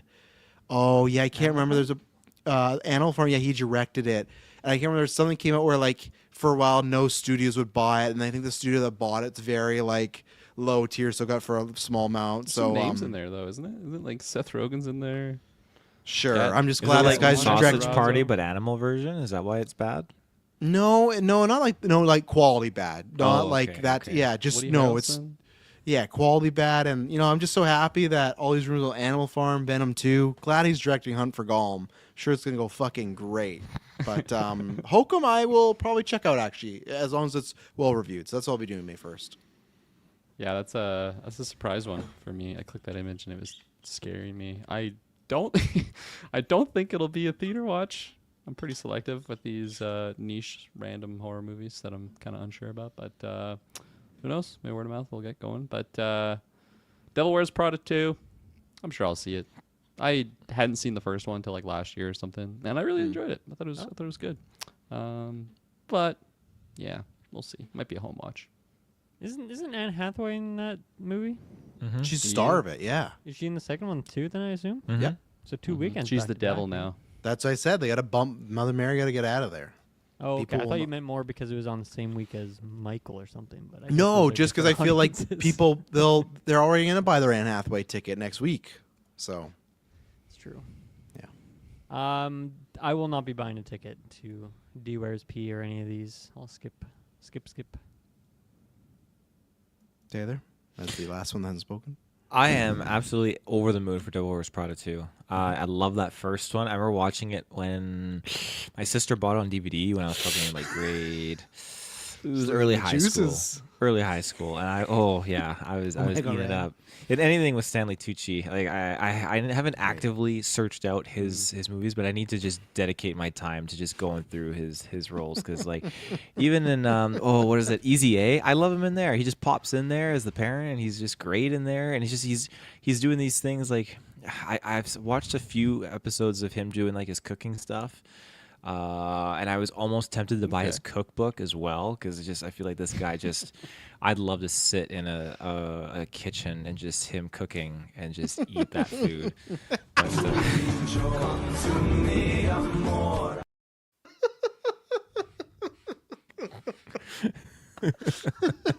That's what it sounded like. It sounded like Taylor just wanted to be wine and dine by Stanley Tucci. You know? yeah, I'm very excited for Devil Wears Prada 2. I'm there day one. Me and Madison, we're going for it. Stanley Tucci just serving up a dish to Taylor, and he's just,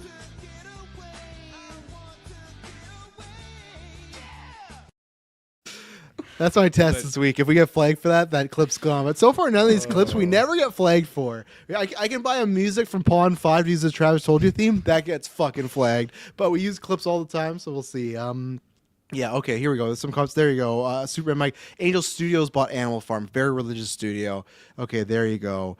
Yeah, and about Michael, yeah, they had to reshoot the ending because of legal issues. Apparently there was like, they did cover some of the like Michael Jackson trial stuff.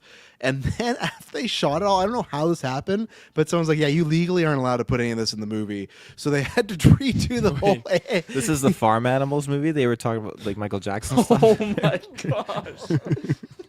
You better be joking right now. You're talking about the Michael movie, right? Yes. Okay, because you were just coming off the Farm Animals. I was like, what are you talking That was one point. I went to another one. Jesus Christ. Okay, and then more. Yeah, that's Bob's. It's a very kiddie adaptation of a very serious novel about communism and capitalism, Animal Farm. I believe Angel Studios, religious studio brought it since no one else did. Yeah, I I was remember. wondering if it was based off the book. You mentioned the book not at all when we were talking about the movie. Yeah, I was googling it though, and I didn't see anything. Kirkland's that pretending he showed me. reads. Oh yes, I was wondering. I if read they it for would base off the school. book. Okay, I was forced to read. Kirkland's gonna be like, I love the Odyssey. I read that every year, you know. So I'll watch a YouTube video. I know the story now. May 8th, we got the Sheep Detectives, which I've heard good things about with Hugh Jackman, and then Looks we got very more. Animal Yes. Farmy, so I feel like that's risky to have those back. Yeah, they got to bump it. They got to with Mother Mary. They got to bump these projects, and then Mortal Kombat 2. I'm hoping that news trailer looked fun. I'm excited to actually see this in the theater because obviously the first one was during COVID, so we didn't get to do that. So I think this is definitely one I want to see with you guys if we can make that possible because. This is not what I want to be like sitting in the back row alone. Like I like because I think there's a good chance it could be really bad. So I'm excited for the potential. I actually think Carl Urban looked great as Johnny Cage. So there'll be a review for that, and I'm like low key excited, but more just curious about it. But yeah, Sheep Detectives, Mortal Kombat. How are we feeling? Mortal Kombat. I'm there. I'm excited. It's gonna be great. I'm excited for the theatrical experience. I just have like a core memory of coming home from work. It's like in COVID, and I just threw it on off Crave. It was just like, I wish I could be seeing this in theaters right now. And it was COVID, so it was just like sad Yeah, times bummer. across the board. So a little bit more positive, mindset going into this one, I think. But I really enjoyed the first one. And I I'm think also- with even bigger names in this one now, it'll be that much better. Yeah, and I'm also just curious how it does financial wise because remember that's HBO Max's biggest movie of all time was Mortal Kombat, like that I release, forgot. right? That's Like crazy. it was bigger than Justice League. So I'm curious to see what the audience is for Mortal Kombat when they have to go and actually pay to see it because Mortal Kombat like still is popular, selling games, still around, so it's still like it's still relevant, but I just don't know we've talked about this all the time with like gaming movies, right? I feel like with TV it's easier, but with movies, does the game audience feel like they got to go pay and buy a ticket for it, or they don't care because they're just happy with the game? And Mortal Kombat, I really don't know because again, COVID, we didn't get a good gauge of it. So you could tell me this movie could eat shit, and I believe you, and then you could also tell me it's like a big sleeper hit, and I could believe you. So I really don't know how Mortal Kombat's gonna go. So Skip. okay. Oh, I'm there. I bought the first one on Blu-ray because I just had such a good time with it. So I'm down for this. And every time in the trailer when, oh my gosh, you just get Carl Urban playing everything. Like he plays everything. Dread and Rohan and oh my god, he's just Ron, Rohan. Yeah. what's his full name? Oh fuck me. Oh, what is his name? Ron, Do you oh, know fuck it? me. I know he's just a horse master. I actually don't know it. Kirkland should know it, but What are you talking about? I just pulled a Taylor. Carl I was half Urban- listening. Age Carl of the Urban Trees, in Lord of the Kirkland, come on. Rings. Yeah. What's his character's full name? Aemir. Come on. Yeah, Thank there you go. Oh, Okay, points stupid, awarded. stupid name. One of those ones where it's like Jared Tolkien's running out of names, you know? There's so many Rohanians that have like AO something in their name, so I see Ayo. where you come from. Arwen. Big thing in the AON. trailer. Big thing I loved though is just when Scorpion's like, "Get over here!" And so when I'm talking to Madison, I'll just be like, "Get over here!" I'll just throw that at her every once in a while. Yeah. Yeah. Just throw your In what fucking context? scorpion chain at her and pull her over you. We're watching Big Bang Theory. Kirkland, were you questioning me on my Eowyn thing? I thought you said Arwen. Arwen, Eowyn? Because Oh, that was your comparison. yeah, it's just like, I get they're different, Arwen, Eowyn, but just like, Aragorn's in No, I'm love right with there two. with you. Yeah, he's in love with 100%, two yeah. people. You couldn't like change that name to anything. Like they gotta be so. As a Some kid, better that name that's just so attractive. yeah, as a kid that fucked me up for years, like messing those yeah. two up. Oh you yeah, know, 100%. so. We can skip that stuff in the middle there. May 15th, Is God Is, and then Obsession. I clicked on Is God Is. Twin Comma. sisters with. Two different no, movies. yeah, sorry, right. Is God Is Obsession. Is God Is a separate movie. Awful title. Twin sisters with disfiguring burn scars are ordered by their bedridden mother to kill their abusive father who caused the scars. They must decide whether to seek vengeance or find mercy. So I really don't know if this. At first, I thought this was like a really religious movie. Maybe it might be. I think Sterling K. Brown is playing the abusive father, which could be interesting because he's a very talented actor. And then that movie Obsession, I had never seen the trailer until I saw. Oh, Mario or no, they played it for Stranger Things. I'm very curious about this one. I don't know what it is, but there's something this is also one of those ones like Whistle where it could just end up being really not good and just a fun concept. But this idea the guy makes some wish and he calls the helpline. It's like, well, that's what you want. And I just love that last bit of the teaser where it's like, well, if I wish she loves me, does she love me? And the creepy guy's just like, well, whatever you believe, it's true. And it's like, what the fuck is going on here? You know, like I was like, it's a good hook. I need to see like a full maybe trailer to be like, okay, is it just some fun good hooks? But yeah, I'm curious about both these movies now. Actually, I don't know if they're for sure theater ones, but I'll be keeping my eye on them. Yeah, I like the premise of Obsession. The trailer didn't show much. Maybe there's a new trailer. The one I saw was pretty basic, but I like the concept. Poetic License, directed by Maud Apatow. That's interesting. Oh, okay, good for her. So, Who she keep an got starring in eyeball on that? one. Is there any other known people? Leslie and her mom's in it. So Oh, Cooper Hoffman. Okay. Oh, Andrew Barth, whatever his name is. Okay, he's really. It's I didn't say Barth. I said Barth. He's the male lead in No Hard Feelings. The Jennifer Lawrence. Yeah, he was really Good good. I combo. liked him. Method Man's in this. Okay. That's it's Sticky pretty good. Fingers though. Sticky Fingers not on there. Okay. Oh, I'm interested. me as well. I might pass. You might pass, or are you passing? I'm gonna pass. Okay, You there have you to go. choose one. Yeah. Kirkland's gone, so I'm going to assume he passed as well. So, okay, I'll throw it right back to you after the pass. Mandalorian Grogu. You excited for this? I am excited. I actually, so it's funny today, when Madison was sleeping, I was doing chores around the house. I just put on Ahsoka, and I think I almost finished the whole season this morning. Doesn't sound like you're doing much chores then. In Oh, one I was morning, you chores in. finished I it? was, How short is that? show? almost. It's 8 episodes, and I'm, Oh, my God. what am I, like 5 in so far? So I'm close. But yeah, no, I was just doing laundry, doing dishes, and cleaning. But that just watching the show got me really, really just invested in. Okay, I want that Mandalorian kind of era content right now. But it also created a few causes of concern too that I won't go into detail too much on. But it's just it worries me a little bit on just that whole era and Disney maybe just like scrapping it or dropping it. But yeah, as far as the movie's concerned, hope. I am excited for it. Dylan, you excited to get back in theaters, see some Star Wars? Yeah, does this take place right after season 3 of Mandalorian? Yes. Or Yeah. Day after. Yeah, I'm very behind. Obviously, I haven't seen. I think I watched season 2. I don't know about that. I know you watched. You were on the season 1 review, so that's how I know I can track you. But I don't know about season 2. You weren't on those reviews. Yeah, and I haven't seen Boba or any of his other Yeah. appearances and all that crazy fun stuff. So yeah, I'm very behind. I think I'm down to see this though. So I'll be the uneducated one that appears on there. It doesn't really have the context filled in, and we'll see if I enjoy it. But yeah, it's been a while, so I think it could be a fun review.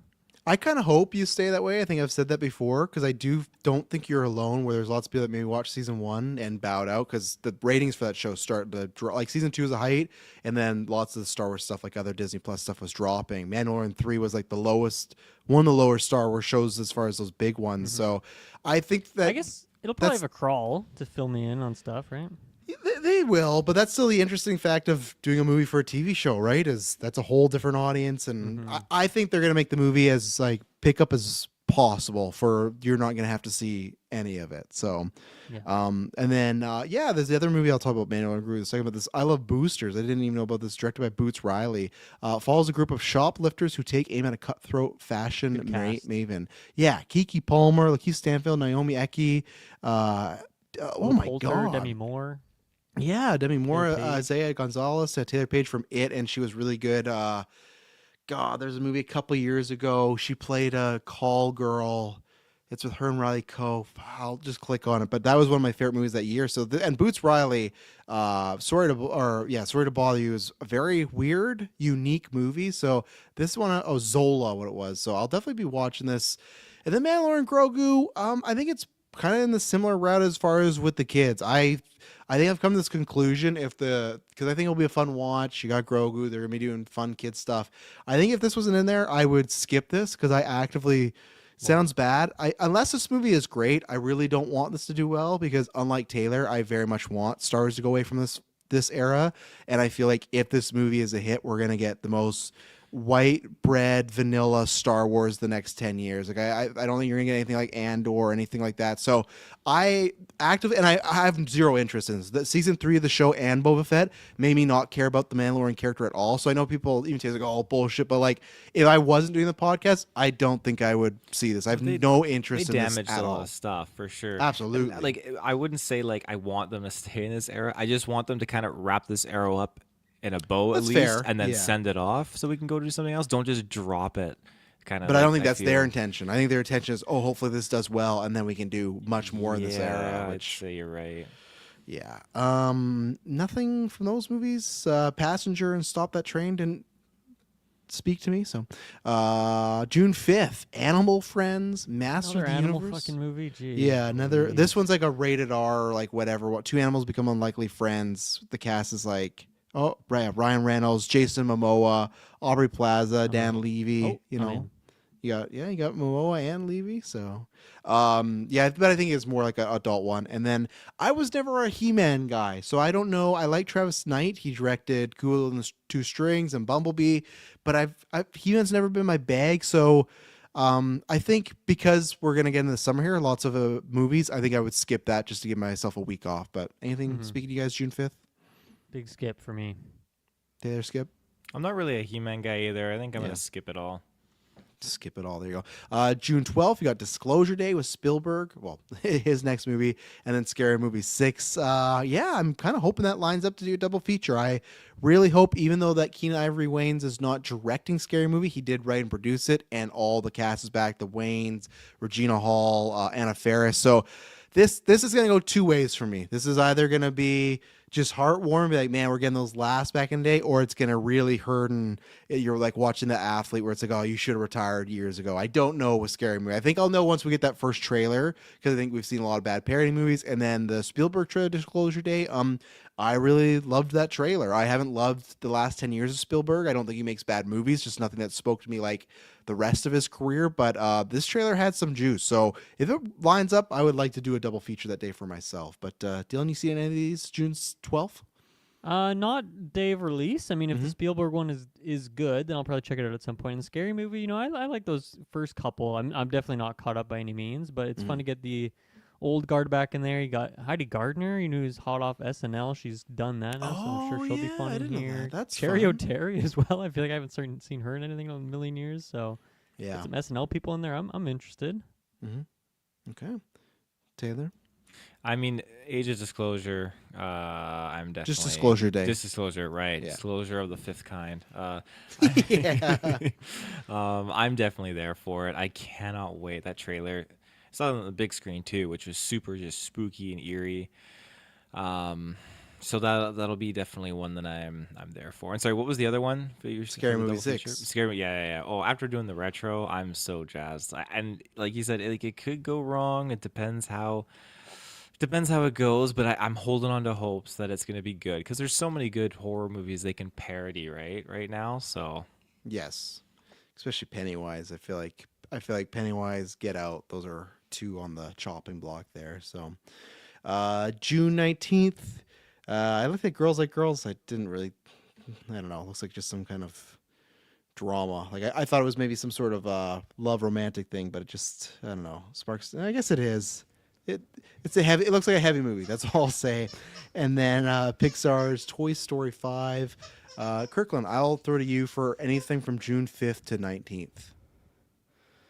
That's what we covered while you're June gone. 5th, we got Animal Oh, Friends, sorry, and so Mandalorian no. Grogu. Sorry, we anything from May 22nd to 19th. Mando Grogu. I'll see. Pretty minimal hype on that one, to be honest.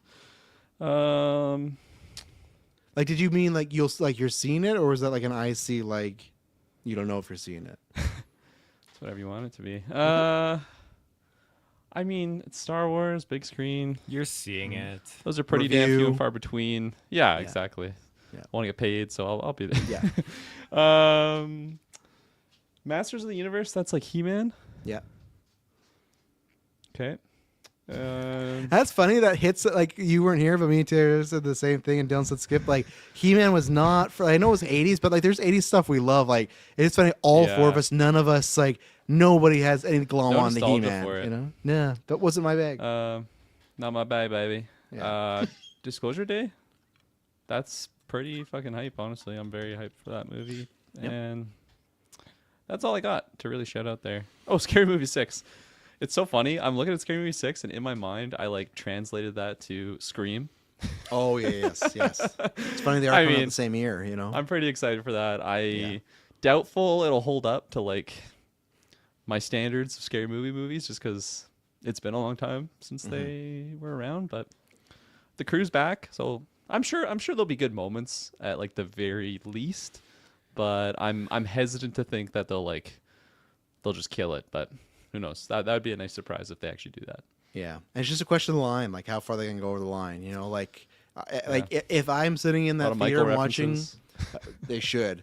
If I'm sitting in that theater, I'm watching like a very PG Ray, like Uncle Ray on my screen. I'm not gonna be happy because everyone go back and watch those movies. Sean Wayne fucking kills it as Ray. He is top tier comedy in that, and I just worry that's like I don't know if we can do something that's. I think there's a way you can do jokes about anybody. You just have to do them smartly so it's not punching down, right? So, and that's why you also make jokes about everybody. That's what that scary movie has. It's jokes about white people, different sexual rotations, drug addicts. Like they hit on everybody. So it's like, okay, you can't be offended because like we're gonna make fun of you next, and you next. Also, you can still be offended, but I'm saying there's a smart way and there's a bad way. So we'll see. And then Toy Story 5, Kirkland, you seen that? No, I don't think you saw 4, right? I haven't seen the last one. I've seen 3, but not 4. So not 5. And I thought about putting it on, and I just didn't. So there you go. Don't worry about it. 3, I'm the same way. Where to me 3 should have been the end. 4 for me was still good, but I think there was a lot of errors made. And to me, when you do that, okay, 3 is the ending. Well, 4 is really the ending, and now we're back at 5. We get it. Disney's just a money hungry, grubby studio that just like, well, let's do another Toy Story, right? And maybe I'll be wrong, but it just feels like that's what they're going for. But I'll be very excited because I never got to see. Well, I guess Gwen and Logan got to see Toy Story 4, but now I got a whole crop of other kids that have not seen any Toy Story in theaters, and I do think this one will also do gangbusters in the theaters. So, Taylor, Dylan, you seen Toy Story? Nope. I will be. I'm looking forward to it. Because I watched the Toy Stories not too long ago, and I was just kind of analyzing them and thinking, you know what? Toy Story 3 at the end serves as this great passing of the torch from the previous generation that grew up with the movies to the new generation that is growing up into these movies. And so I think it's I think there'll be a good place for Toy Story 5 amongst all the people right now. But it's not going to do Zootopia 2 numbers. I'm telling you that. I think there's a chance. Think so? Those Toy Story 3 and 4 at one point were the biggest anime movies or broke records. Like those both made a billion. Inside Out 2 is bigger than them, right? Now, yes, but I'm just saying now when Toy Story 5 comes back, I just feel like I wouldn't pizza bet you on it, but I think there's enough room for it to happen. So You learned not to pizza bet against Taylor in box office predictions. I'm fucking golden. I haven't bet against him in box office predictions. No, I'm just saying you learned. Okay, yeah. Other people's mistakes. Yeah. Maddie, shouts out to you, June man. 26th, Jackass 5, which was just announced today, and Supergirl. I'm excited for Supergirl. Jackass 5, I've never seen one, never been my bag, so I won't be there for that. I might watch Jackass 5. I haven't seen Forever yet, but yeah, definitely watched those a lot as a teen. It's good stuff, so maybe I'll check that out. Supergirl though, nah, I'll skip. Yeah. I'm the opposite. I'm Whoa. big, not Jackass fan. I don't know. Like, even as a kid, like seeing clips, it was just like, yeah. I'm surprised because you like Trailer Park Boys. I Like, just feel like yeah. I just thought that those guys be up your alley, you know? You'd think so. You'd think You so. do have that Yeah. vibe to you. I think it that's was just the same like Venn diagram of people. You what?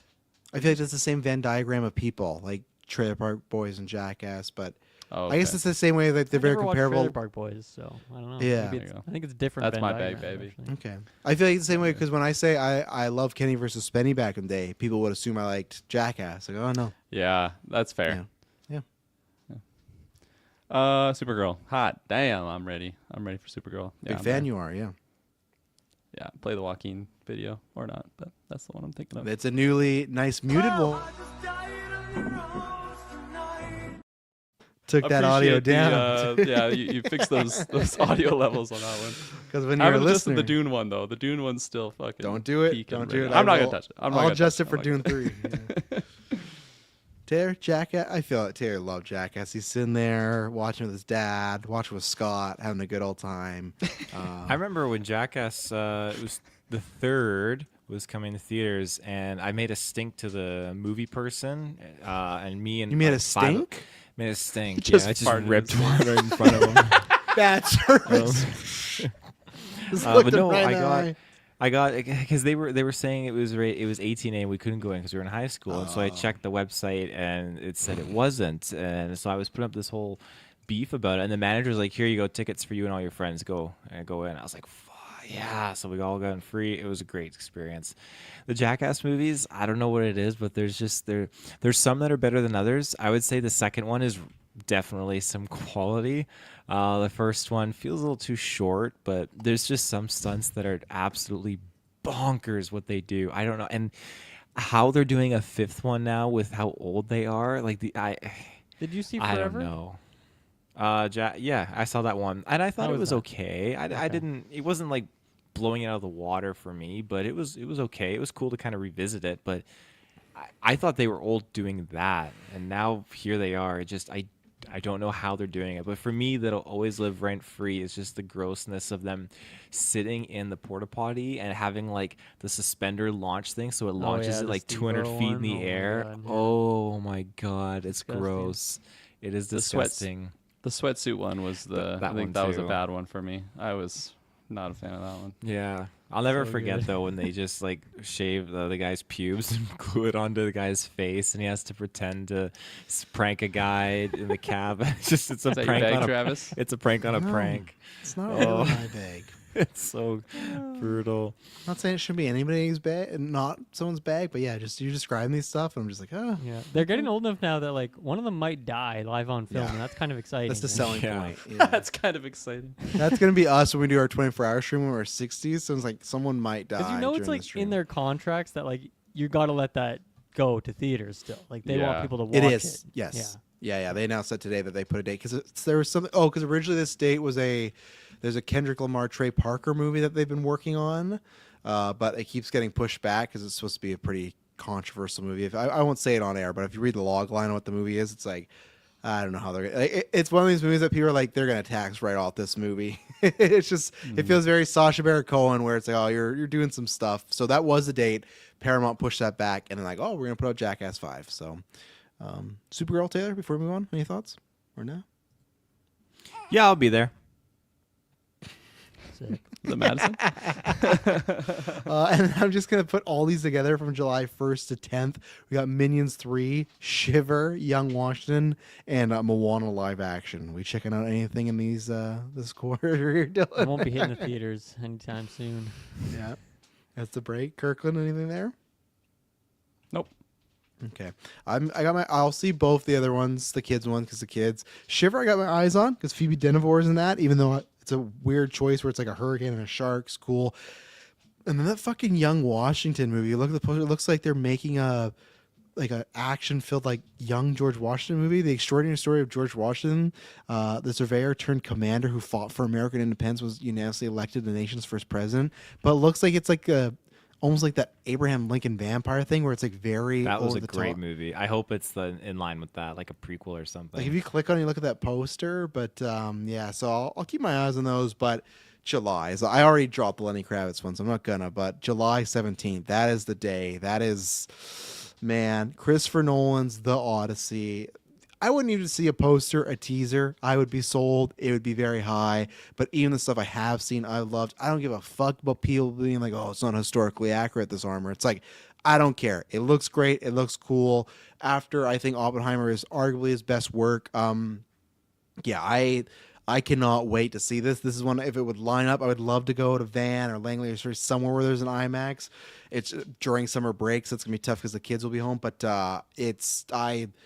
there's tough to beat anything Nolan's doing, but especially the Odyssey. And I'm not somebody like, well, I read the Odyssey. No, I didn't. Like in school, I know of it. I'm gonna get the audiobook this year and listen to that because I want to be a bit more versed in it. But I think just the idea of Nolan doing Swords and Sandals, but also the thing that intrigues me the most is just him doing fantastical stuff, like the fact that they're doing like the Cyclops, like the massive giant, and they're doing like animatronic, like real I don't know, prosthetics, everything like that. Like Practical. Nolan's never done that, right? Like even his Batman, that's the thing. Like, well, his Batman's really realistic. It's like this is Nolan doing something he's never done before, in this like almost pure fantasy, right? So yeah, I could talk about that for hours, but I'm very excited for the Odyssey.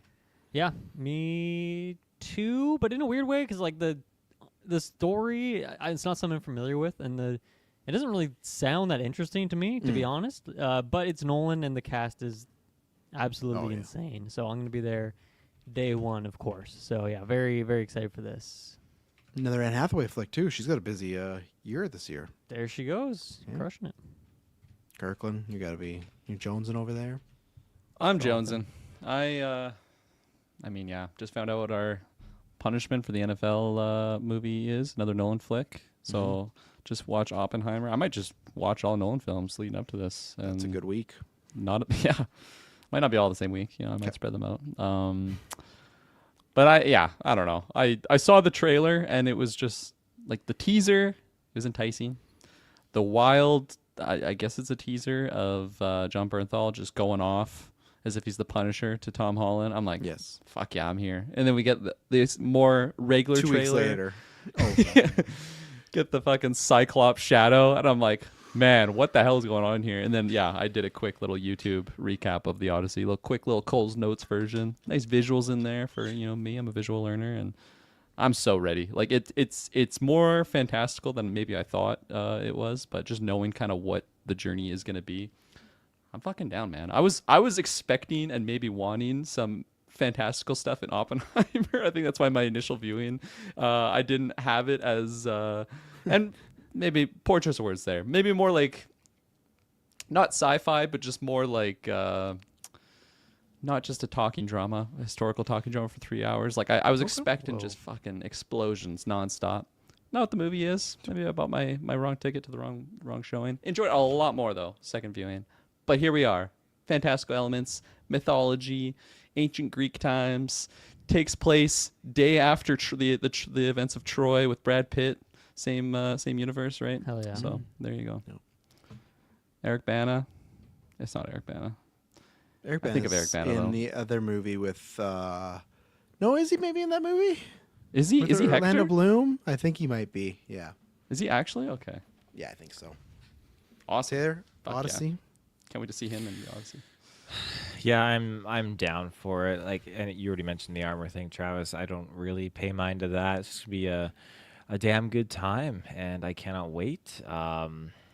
Yeah, and if it does pan out that we're gonna take a little drive, I'll take a little drive. I'll do it. I'm always down to see Cyclops on the big screen. My favorite Cyclops viewings is not theatrical, but Seventh Voyage of Sinbad. That is an old school movie, and you get multiple Cyclops in there, genies and shit. It's just a fucking good time, man. Oh.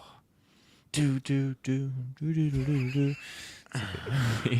And then the 2 weeks after that, Evil Dead Burn and Spider-Man Brand New Day. Evil Dead Burn, as we've talked about before, I'm going to keep saying, just like Mother Mary, they need to get this the fuck out of July. There's even some stuff in September, Yeah, October that's they get cooked dropped. if it comes out then. Yeah. I just feel like Evil Dead is not a summer vibe movie, and you got Odyssey and then Brand New Day. Spider-Man, even though I've just seen a very poor quality leak trailer, that trailer was fucking really good, and I think they're really cooking over there.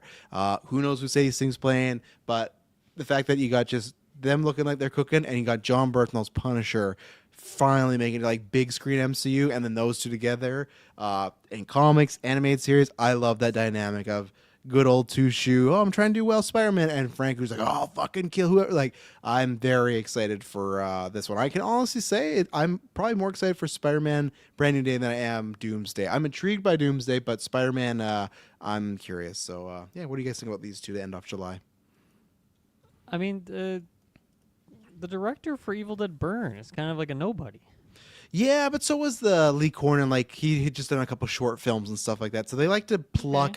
I think like because Raimi still produces those, and He's a Raimi writer was on like a it, nobody when or- he made them. So I yeah. feel like that's the idea. They kind of, and even Fetty when he did that, right? Like that was his big break. So I feel like he likes Fair. to try to carry it forward. Like, yeah, I'm gonna give another That's- young yeah. guy a shot.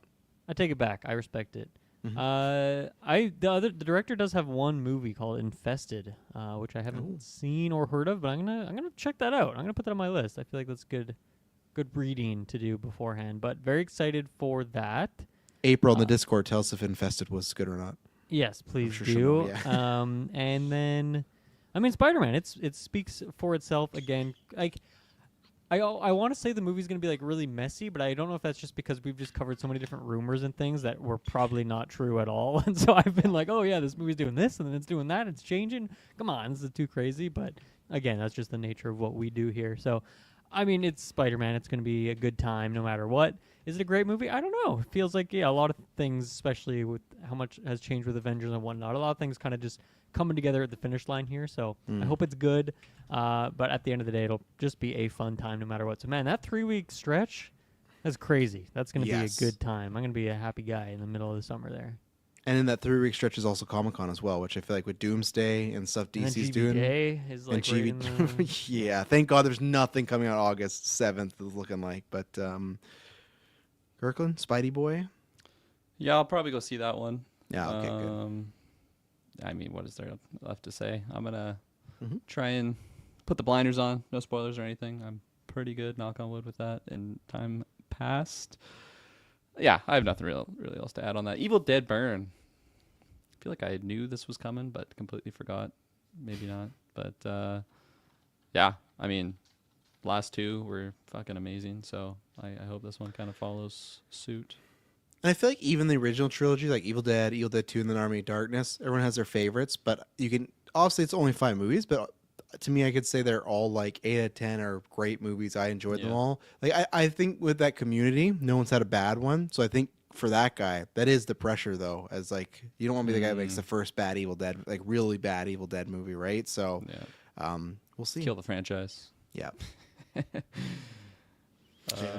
I am super jazzed for Brand New Day. As you know, based on previous discussions about Avengers Doomsday trailers, I am such a sucker for the collab shit. Oh my god, I chew it up, I spit it out, eat it back up. You know, it's so good. I love it, and this movie is just we're getting it, and I can't wait to just stew on it. So I'm there, day one for sure. And the other movie, Evil Dead, I love the other one. And it took me a while to get Evil Dead Rise on hard copy, but as soon as I saw it on a little bit of a sale, I snagged that bad boy, watched it a few times, and yeah, it sticks with you. It's some good shit. I love how claustrophobic it is in that tower. So. Tower, okay. This movie in August 7th just remind me of a movie, so we're not going to talk about Once Upon a Time Cinema, but I'll just put all these together. The Cliff Booth movie is coming out at some point next year. We don't have a date for that yet, but obviously Netflix, Cliff Booth movie. Super Troopers 3, because I'll power through some of these. And then we got Flowerville Street, Paw Patrol 3, Mutiny, Thread. Oh, there you go. And Insidious Tale-Tailor. Cliffhanger, Coyote vs. Acme, and The Dog Stars. Anything standing out? Again, I threw Cliff in there. I don't know if that's August. I just threw it because the Once Upon a Time movie reminded me of that. But anything standing out in August here? There's one for me, The Dog Stars. You guys know about this one? The Ridley Scott movie. With yeah. Josh Brolin, Jacob Elordi, Quali's in there, Benedict Wong. Holy. Guy Premise Pearce. is Oh, in I'm a out. post-apocalyptic world, a virus wipes out humanity. Survivors face roaming scavengers called Reapers, and some other random stuff. But that I'm really intrigued by this. I didn't know what this was, but just kind of glanced at it here, and that's like a really hype one for me now. I don't know anything about this, but I'm intrigued thoroughly. Yeah. I'm definitely intrigued. Ridley Scott is just very 50-50 now, so it's like it feels like he makes a great movie and then a meh movie. But great now movie, it's meh his movie. turn to make a good one. I hope so. So we'll see. But yeah, that cast is promising. So I could be there at some point. I could Ridley be there. Scott's IMDb picture is something else. You guys should check I'm that gonna out. take this. His, Man looks like his he's character names are melting. wild too. Josh Brolin's playing Bangley. We got Jacob Elordi as Hig. Oh, yeah, The it Big is. M Qual as Kima, Mqual. Seema. Mqual. I don't like that. I don't like Mqual, but Color what you want. Yep. That's really cool. Thanks for shouting that out. I saw the dog stars, and it's just one of those. I'm like, I don't like that name. I But hovered then you over click and it was on like it. stars in the sky. So I'm like, okay, now I'm already intrigued before I read any of that. yeah, that is true. I don't like that name. They should retitle the dog. Like, because when Dylan said that, I was instantly thinking it was some sort of kid movie or like an Air Bud Another thing. Like, animal movie. well, I thought it was like Air Bud, like Dog Stars. So I thought it was like a dog sports thing. It So I was takes like, oh, place what's right this? after Air Bud, though. That's yeah, Day after. and before Ready or Not. Yeah. The events of Air Bud initiated a post-apocalyptic virus world. Yeah. Yeah. It's, I want to see Super Troopers. No, I didn't see the last one.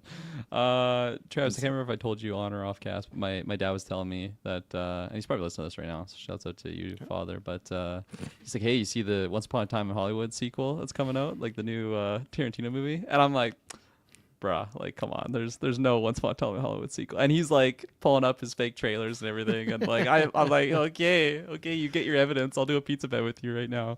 Didn't accept. I There is think a this is movie. what he was There's a referring movie. to, like the Yes, Cliff yeah. Booth thing. So Yeah. fair enough, father, if you're listening. I'll meet you halfway there. But I'm like, really? You think I don't know if there's like some Tarantino movie that's You coming? we Like, talked about this. It's technically the Adventures of Cliff Booth. That's what it's called. Did we talk about it on cast? Yeah, we did. Because it was a big deal when they announced it. Tarantino wrote it. David Fincher's directing it. But not released this on Netflix. story of like my dad trying to bet me that. No, not this. Yeah, No. He's like the final Tarantino movie. I'm like, if it's the final Tarantino, it's not gonna be the sequel to Once Upon a Time in Hollywood, man. But I appreciate it. You know, he's got his finger on the pulse with these releases. So, Yeah. but the trailer showed me was definitely fake. Yes, there's no trailer. I'm very curious how that goes. I love Dave Fincher. He's on my Mount Rushmore for my 4 favorites. I just think that's a very lots of people don't seem that worried about it, but I just feel like Fincher and Tarantino are different enough. But I'm down to. It's a good cast. I'm down to see what Cliff Booth's up to. But hopefully it's not. Hopefully it's not bad. I guess that's all I want. You know. Hopefully it's just a good decent. hope. So, Taylor, anything in August sticking out to you? Well, Insidious, I'm very intrigued by that because there's like, it's weird because I've seen that we're supposed to be getting 2 now. God, I didn't know that there was this movie coming out, it's Thread Insidious Tale, so it's like an anthology story by the looks of it. But there's supposed to be another 6th movie that's supposed to be coming out. You know, the 5th one in was the same final. year. It wasn't the final. Apparently, there's another one that they were talking about that I'm seeing like a bunch of stuff about it being posted. The Bleeding World is what it's called. But the interesting thing about Thread and Insidious Tale is it has Mandy Moore and Kamal Nanjiani in it, which that's pretty sweet. So Yeah, Kamal doing horror. That's something different. So would you count Ghostbusters? Well, it's not really No. horror. No, I would He's not. he was full comedy in that. Yes. But I feel like after seeing Fallout and then Ghostbusters and other roles like Eternals, I feel like there's like a similar kind of character that he's kind of hitting with these roles. I feel like they're all very similar. So Yes. I'd love to see it if it was dead serious and just different from what he's usually playing, you know? I agree. Anything else in August there, Kirkland? Or good to move? August, eh? Is that the month we're on? It is, eh? I just listed off a bunch of them off to No. move a No. little quicker. No. September, I don't know what the How to Rob a Bank is, but we got How to Rob a Bank come out September 4th. Who's in this? What is bank robbers are Nicholas Hoult, posting their Zoe heights on social Kravitz. media? Hey, the Alright. Slater. Slate Dog. David Leitch. I like David Leitch, you know, Bull Train, Fall. Potential guy. there. And then September 11th, Sense and Sensibility, and then Clayface. September 18th, Practical Magic 2 and Resident Evil, and then September 25th, I'll help you Avengers Endgame. And then Charlie Hopper forgetting. Oh no, I didn't know what he was doing. For the audio people, I just had to see Christian Slater on my screen from Thanks, Taylor. Dexter. Yeah, Clayface. I'm very interested to see how that goes and how they handle that with it being like I think it's an odd choice, but I like Mike Flanagan and he at least wrote it. Yeah, that's a DC one I'm curious. Supergirl I'm excited for. Clayface I'm curious about. Practical Magic 2, I just saw the first one this year. I liked it, so I think me and Emma will make that a movie night. I don't think I need to see Endgame back in the theaters again. And then with Resident Evil, Zach Krager's Resident Evil, very interesting. And this is what we did tease that Kirkland spoiled it like first 20 minutes, but that's okay. That we didn't announce in our original slate, but we are going to do it because with Resident Evil 9 coming out and then the movie, Surprise. kind of like, well, yeah, I asked, like, it feels like it's kind of the perfect year, right? Like Leon Kennedy's coming back, so we are doing a retrospective for Resident Evil. So before it was 30 episodes, we're doing a little extra. So again, patrons, we are working our ass off for you this year. Again, some exclusive episodes. We'll probably put a preview episode out there as well, but we're going to be doing the Mila Jovovich ones, we're doing the animated ones, and we're doing the Welcome to Raccoon City. So I think it's like a I think it's like a retro of like 11, but like with the game and the movie, feel like it's time. And if anyone can make a great Resident Evil movie, I think it's Zach Krager. I think he's a perfect fit. So, and I think this is Resident Evil's like really last shot. Even though those Mila movies did make a lot of money, I just feel overseas, somehow Yes. overseas, they fucking do it. I just don't feel like, and I've not seen them all. I'm excited. I've only seen really one of those movies. I just feel like Resident Evil doesn't have its like the movie yet, and I think Zach Rager, who did Weapons and Barbarian, can do that. So I'm very excited for that one. And I'm also just on a massive Resident Evil kick right now. I'm playing all the games. 9's coming out. Fucking Leon Kennedy's back. Like I'm ready to be disappointed, but I'm ready to be hyped. So Nice. I still have not seen a single Resident Evil movie, so I don't have thoughts on this yet, but I will by the time it comes out. And I will see it. anything else in Taylor or Kirkland for September? September. The Clayface, that's the Batman one, right? Yeah. Yeah, I got some pulse on that one. I'm pretty excited for it. Hopefully it's really good. And Resident Evil, very much the same. I hated the TV show. It was pretty fucking atrocious. Right. I always But, forget that exists. You know, Yeah. we're not retroing that, but you can. No, there is a review on the I'm feed not. that I can re-release, so don't worry about that. So yeah, hopefully that one's really good. I ain't seen Endgame in theaters again. Yeah, that's all my thoughts. Taylor, September, how's it looking? I'll let you know when that month rolls around.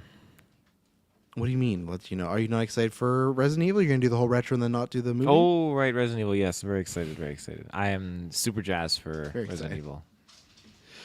Yeah, all right. That sounds like you're super jazzed. October, we got Digger. That's Inarritu's new movie with Tom Cruise. Very interested on that. Other Mommy. What is Other Mommy? Don't even bother. Is that what it's called? Other Mummy?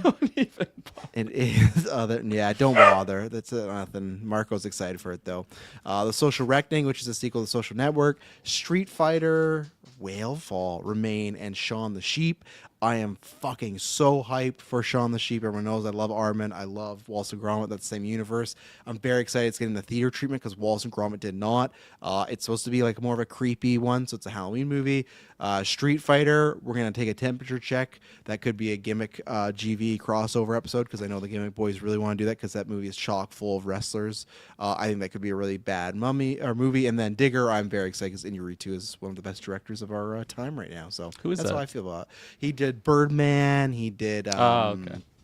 The Revenant. He's done a lot of that type of stuff. And this is Cruise is going for an Oscar movie. Cruise is the main star. And it's the first time, God, like we talk about Mission Impossible, it feels like it's been decades since Tom Cruise has done a movie where he's not fucking jumping off something. I'm very excited to get Tom Cruise, the actor, back. So I'm very, it's not my top 5, but if we had a top 10, Digger would be in there. So that's how I feel about October. A good shout out there for sure. I didn't know about that one.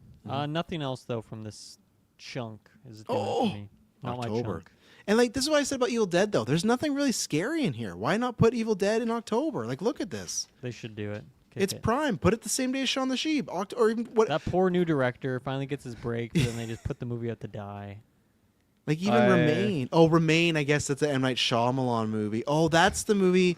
Oh, Phoebe Denevor and Jake Gyllenhaal. Okay. That's the movie where him and Nicholas Sparks wrote the book and the screenplay at the same time. And they're making the movie and the book at the same time. It's going to release, like, I think the same week or something. So that's a wild experiment. But also, I forgot to say, Social Reckoning, I have no excitement because they didn't get, not no excitement, but they didn't get, or what's his name? Jesse Eisenberg back as Mark Zuckerberg. And for me, that was kind of a needed thing. So. I totally forgot to shout out. In August 21st, there's another Statham movie coming out. It's called Mutiny. Oh, So really? there you go. Year of the Statham. What is this one about? After his billionaire industrialist boss is murdered in front of him, Cole Reed is set up to take the fall for the crime, leaving him on the run. Fuck, man. You know what you're getting. You know what you're getting with That those ones. poster could be for any of the past 10 Statham movies. It's so generic. He's a Oh, working fuck. man. You know, He is a pun working man. May not be intended, but That's the name of one of his fucking movies, isn't it? It is. His last Working one, man. yeah. Yeah. In October 9th, we got Legend of Aang: The Last Airbender. I think that's one of the Right. animated movies. Yeah, he got that'll be booted an to Amazon Paramount drop. Plus last week. Or Paramount. So Yeah. Dave Bautista's in there. Ki Kwan, fucking Taika Waititi, Stephen Yeun. Kind of a stacked voice act. I mean, I'm gonna be watching It this is, no matter yeah. what, but it's kind of exciting just to see kind of who's in there. So there you go. Taylor, October. Digger, I did not know about this, but you kind of sold me a little bit, Travis, on here. I'm kind of curious about this because it's comedy and it just seems like it's going to be kind of Yes. zany. So, Did yeah. you like I'm- Birdman? I've never seen it. Me neither. Whoa. Oh, okay. Right. That'd be Me and good. retro, Watch. retro Kirkland, let's do it. Put it right in the middle of our Punisher retro. It'll be a That's special right. episode. You guys started That's watching that show yet? Punisher season 1, season 2? No. You guys got a retro coming up Do I soon? need to? Because I can finish it. Now's the time. You sooner the better. We don't know when the Punisher special is dropping, so sooner the better. All right. Mike's I'll have hyped it all for- done tonight, Kirkland. Let's do it. There you go. You guys can review it after this. Mike's hyped for Welcome to Raccoon City. Going to be a fun, bad movie. That's great. I know we use all the character. I think Taylor, you've seen it, right? But I've never seen Yeah. it. So. I think aesthetically, that movie, like, they aim to, like, hit just, like, the game. There's a Yeah. lot of Easter eggs pulled in there, and it's a freaky movie, but it's just bad. Yeah. November, kind of a little stacked month here. They released V for Vendetta, Archangel, Dr. Seuss, Ken the Hat. Fuck, man. A year of those trailers is going to be brutal. I Just, can't believe how far out that movie. yeah. They saw the trailers like, this isn't funny at all. We got to just redo this whole thing. Ebenezer Christmas Carol, that is the one that Ty West is directing, who did the Maxine X trilogy. And that's the one starring Johnny Depp. So he's trying to make his big comeback there. Hunger Games Sunrise of the Reaping, that's a stat cast. And they confirmed Lawrence and Hutcherson's coming back. Meet the Parents, Fokker-in-Law, where Ariana Grande, for some reason, after Wicked's using her cachet to do that. I don't know what Hext is. I'll look while you guys are talking. And then the one two on Thanksgiving for America. Madden, that's Bale and Nick Cage, who I don't really like what Nick Cage is doing as Madden, so I'm worried about that. But then Narnia, that's going to be Greta Gerwig, hot off Barbie. That's Netflix. They had a big contentious thing where they're giving it a longer release in theaters. And I'm just curious to see, like, Greta killed it with Barbie and made that a phenomenon. I'm curious to see if she can do that with Narnia, because I feel like Narnia, there's a lot of potential there. So we'll see. But what's speaking to you guys in November? There's nothing on Hexed, by the way, either. There's like no details, so There's I don't know what that is. Yeah. V for Vendetta re-release. I know it doesn't really count, but it kind of does. I'm kind of excited to see that. Hex Disney animated movie is Hexed. Okay, thank you, Mike. Never seen it in theaters. Obviously, it came out. Kind of Me before my either, time, actually, but, yeah. That'd be a cool viewing, especially November. Or remember, 5th of November. That'd be cool. And then the only thing that's really in here that's juice in my juice is Narnia. I've been kind of wanting to go back and like rewatch. I think I've only actually seen the first one, maybe a little bit of the Prince Caspian, but whatever the fuck that one is. That actually the name? Yep. Okay. So as soon as I said that, I thought about Jake Gyllenhaal in Prince of Persia. Isn't his name like Dastan or something like that? Or Dastan. Dastan. Okay, not I the same. could- Not the I same. couldn't It's getting say that late. to My save my mind's, life. mushed. Check out our retro. Right, Go we did check out retro the that retro. movie. Yeah. But I think that's gonna be that's gonna be the bookend of my November month. Start with V for Vendetta, finish with a little bit of No Narnia. Ken the Hat, right? Oh fuck no! Actually, first time I saw that trailer, I was sitting right next to Taylor. I don't know what movie we were watching, so don't ask me, Taylor. The trailer. I just turned over and I did my best impersonation of the Joe Pesci. What the fuck is that piece of shit? Because it looks so bad. And like normally it's like, okay, not for me. It was like really we're doing Yeah. this. So That's There's a my difference thoughts on between like a kids movie trailer and like a bad kids movie trailer, and that's Cat in the Hat. Like that's when I've actively said like, girls, grandma's taking Yeah. you to that one. Like, Like- there's something's up with that movie. The most It's- recent Grinch, I get it if it's not people's bag. I enjoy it. It's fun, but like I get it. This is like, who the fuck is this for, man? Like this Which, is well, same honest, which is so funny though, because the same thing happened with the live action one, right? Like, live action Grinch is hails a classic, and live action Cat in the Hat is like an The live action abomination. Cat in the Hat is great. Myers pops off. Oh, Oh, get yeah. outta here. He's so It's good in there. It's awful. It's so bad, that one. Oh. Oh man. Dylan, you gonna be Cat in the Hatting it up in November? No cats, no hats for me. Yeah, I think Narnia is the one that I am intrigued by. I got to see a trailer for it. I Yeah. got to see what the tone is because Barbie was not for me. I didn't find it funny, and so if this is, if I just see the vibe and the tone and the dialogue and it's a similar energy or it's just an energy that's not working for me, then I'll skip it. But if it looks good, then yeah, count me in because I'm sure it will be a good time. Taylor? Yes. So I wrote 3 down here that kind of got me super juiced. Fokker-in-Law. Start with that one. I like that Juiced humor. for the fourth Meet the Parents movie. I am juiced. I wanna. It just tackles that kind of awkward humor, and if they land it like the original, then I'm okay. But they could go wrong, and if it doesn't do Yeah, like the third justice, one. then. Oh. The third one I don't revisit a lot. This is the first 2. Like, I Meet with the you. Parents Why do you is think the this is best, gonna be but- good then, Taylor? I saw the third one for the first time. time last year, and 'Cause it was rough. I It feel was- like this could be more like a meet the Fockers kind of route. I just have that kind of optimistic hope that it's going to be like that one. I like that one a lot. It's fuck me, scare me. Got as a some cat. You need to go check on undertones playing. something. Yeah. Let's go back I'm to stuck in undertones this for a voice bit here. box. Yeah. Just a cat. Cats except for Cat in the Hat, then, eh? That's one of the ones on your list. They got their hats on. The other one that I am looking forward to Full is serving. Sunrise of the Reaping. That one I'm definitely super jazzed for. I love Young Haymitch. I'm there for it. Get you one on streaming for me. That's a good VOD. streaming. Wait for later. Yeah. And the last thing, the Narnia. Yeah, I'm super jazzed for this. Like me and Madison, we've been back and forth because we do the audiobooks for the Narnia ones, and now we're about to start. We do Harry Potter, so we're about to start Goblet of Fire You do what? soon. Harry Potter Okay. audiobooks. Have you heard of Harry Potter, Travis? Or- Harry Potter. It's just the way he said Harry Potter sound like Travis. Do you want them together? might have. You think Harry you guys are Potter? both doing it. What's together? that? You just sit in the room and listen to it together, or is it like you listen to it on your own? She You're listens Turn the to it? lights off. No, usually for whenever No, we're he going, starts like, with, "Hey, get over here," and then they sit down. and- that's You right. listen to Harry Potter. When we do drives often, because we're usually driving up to Vernon or whatnot, and that's like a good 40 minutes of a book that you can Yeah. tackle. So it's sometimes like 2 chapters that you can knock off there and back another 2 chapters. So Fuck yeah. usually then, yeah, like I said, we're starting Goblet of Fire soon, and with the Narnia, we've what are we on? The Boy and His Horse. I think we're on that one.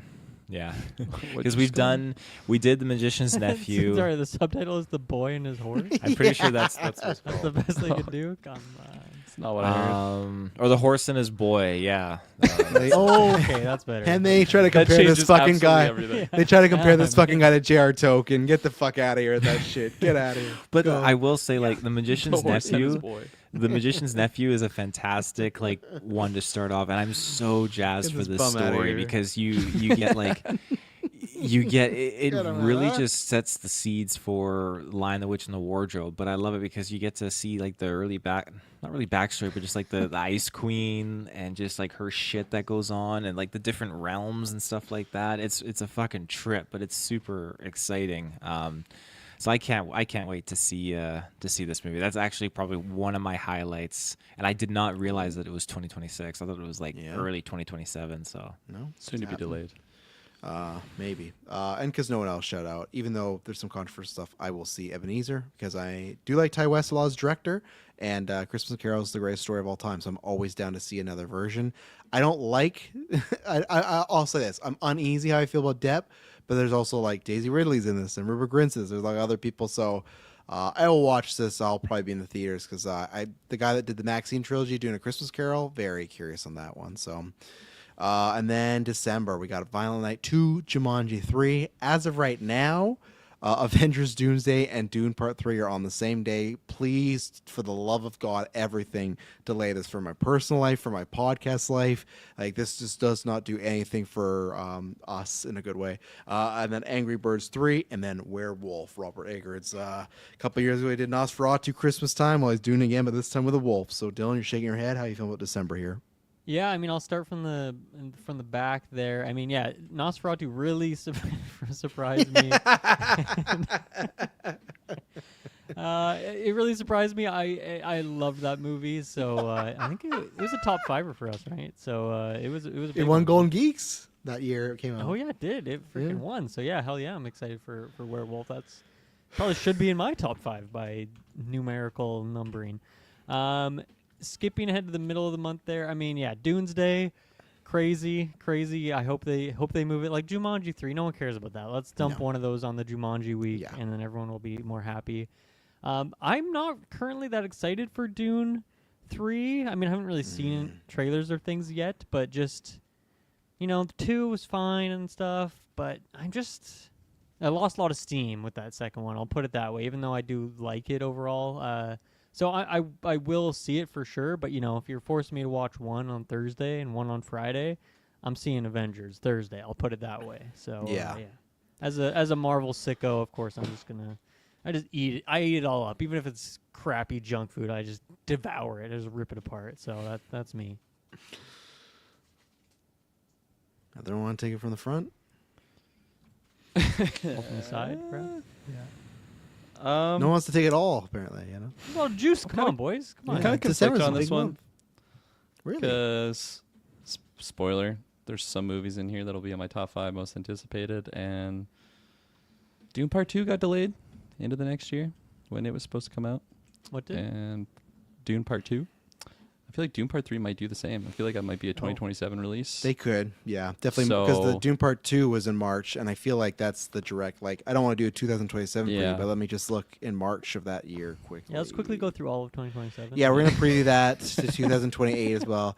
March right now has Pixar's Gato, Buds, I don't know what that is, Sonic Hedgehog 4, and the only problem is Godzilla X Kong, because that's a Warner huge Brothers. month. Okay, they can't do that. And that's Warner Brothers as well. So unless you delay Godzilla Kong and put that in there, which they could, they've done that before. Yeah. So, but they'd have to kind of shuffle the deck a little bit, which I think they should, because I don't know, we'll talk about this when we get closer. I just don't. I actively do think releasing those movies on the same day. I don't know if it has a Barbenheimer effect. I feel like those are too similar, and I feel like, especially because those are gonna be long movies, I feel like that will just actively hurt Dune. I think Dune will probably be a better quality movie than Doomsday, but you're gonna get Downey back and Evans and McGuire.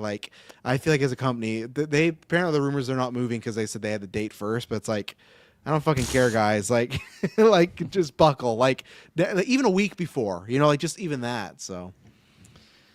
Yeah, so that kind of affects my desire to put it on my most anticipated, honestly. Specifically for Dune.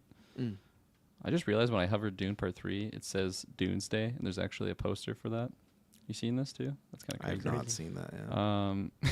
There's Doom's mask in the sand with the sandworm kind of over it. Jesus. Wild image. I can't believe that's the official picture on. This on first showing? Yeah. Do your little mouse hover over that. Oh my God, it is. I am Victor. I am Victor. I am Lisa Naglabe. Get the AI voice to say that. Yeah. I mean, this is a spicy month for obvious reasons. Jumanji. I enjoyed Jumanji. You're talking about spicy. I enjoyed month. both those movies. Get though. out of here! I had a Get this good bum time. out of here! They're not bums. They're fun times. Violent Night. I haven't seen those. Doomsday. I don't think that one's moving. I think Dune Part 3. That's my little inkling. I think that one's going to be pushed into the next year. Dune Part 3.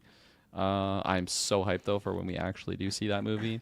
And Werewolf. Was either Nosferatu or The Northman? I think it was Northman actually, where I was like, Robert Eggers is my guy. He makes movies that are for me. Those period pieces where I wish I had subtitles in the theater because I can't fucking understand anything that anyone's saying because it's that old English. Yeah.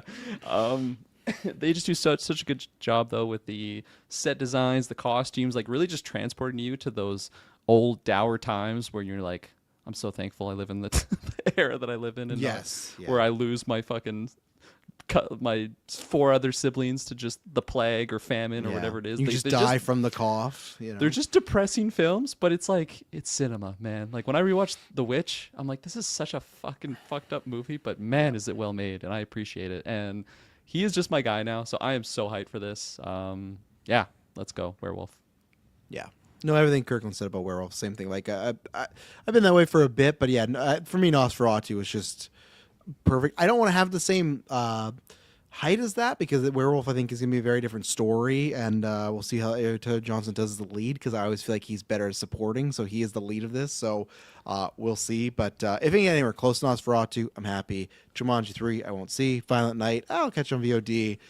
Dune, I'm with Kirkland, but if not, I just hope it moves a little bit. I'm I'm with Kirkland on that side. Everyone go listen to Golden Keys from 2024.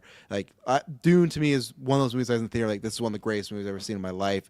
And then Avengers, I'm just more curious about. I think no matter what, it's gonna be maybe our funnest review of the year because I think even if it's shit, it's gonna be a fun time shit. But I'm just very curious if they can land that plane because I feel like this is right now the MCU plane is in massive turbulence. Like they're close to going down. Like but they always have something that saves them. So I hope they can pull it off. I hope we can walk into that review and love it. I would love to be enthralled with the MCU in the future of it going. But I don't know. Taylor, close off before we do our top fives. What is your thoughts on December here?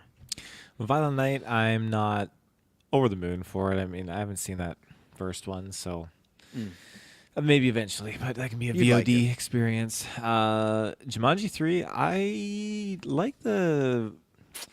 Even though technically it's Jumanji 4, people. It's technically Jumanji 4, yeah. So Why Rob is it Williams called one... 3?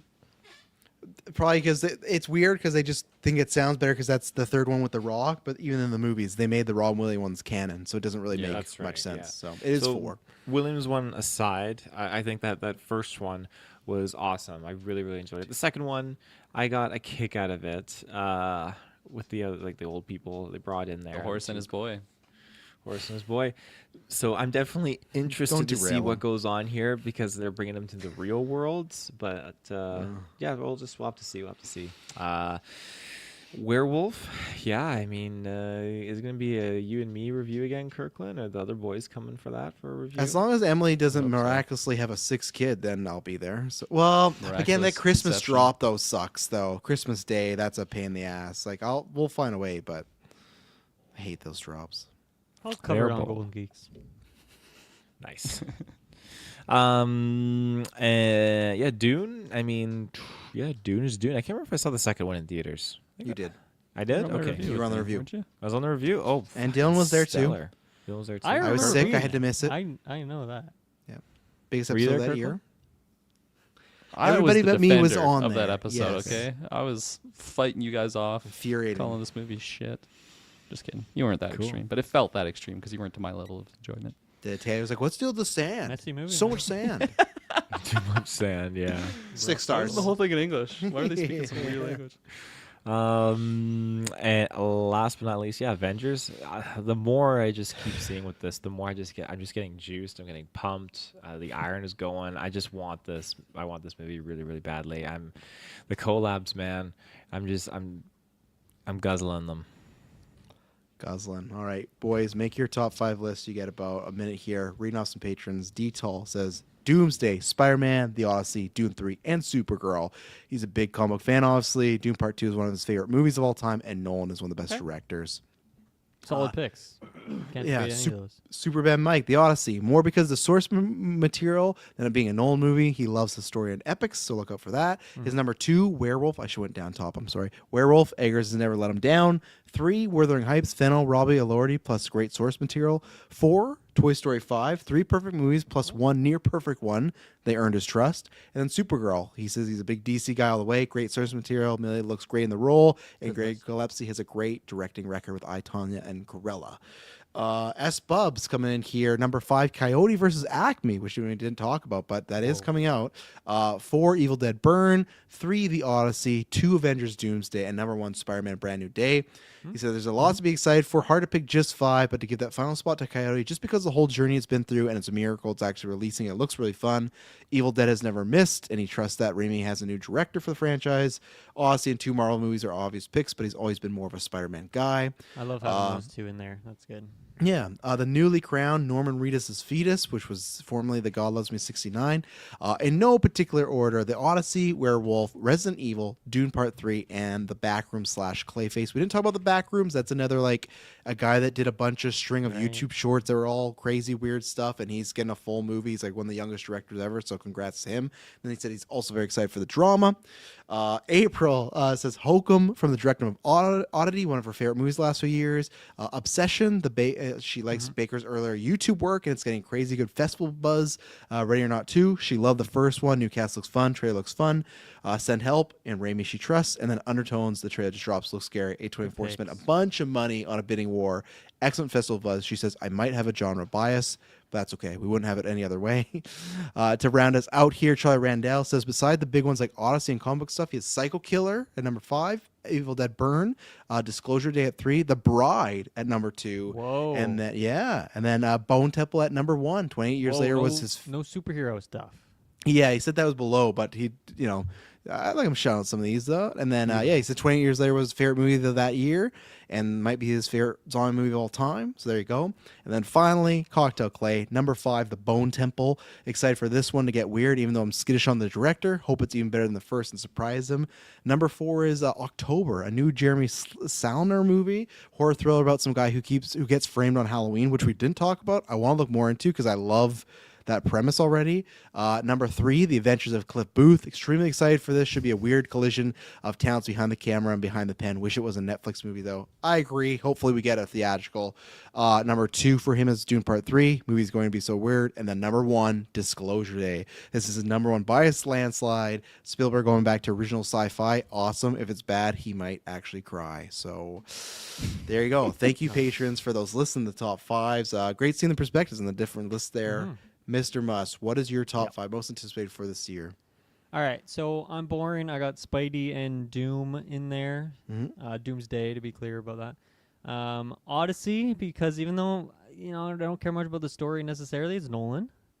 Yep. I'm putting fucking Dog Stars in there. I'm excited Dog for Dog Stars. Stars. Okay, there you go. And for my number 5 question for Kirkland. If Kirkland doesn't know the answer, Travis can answer.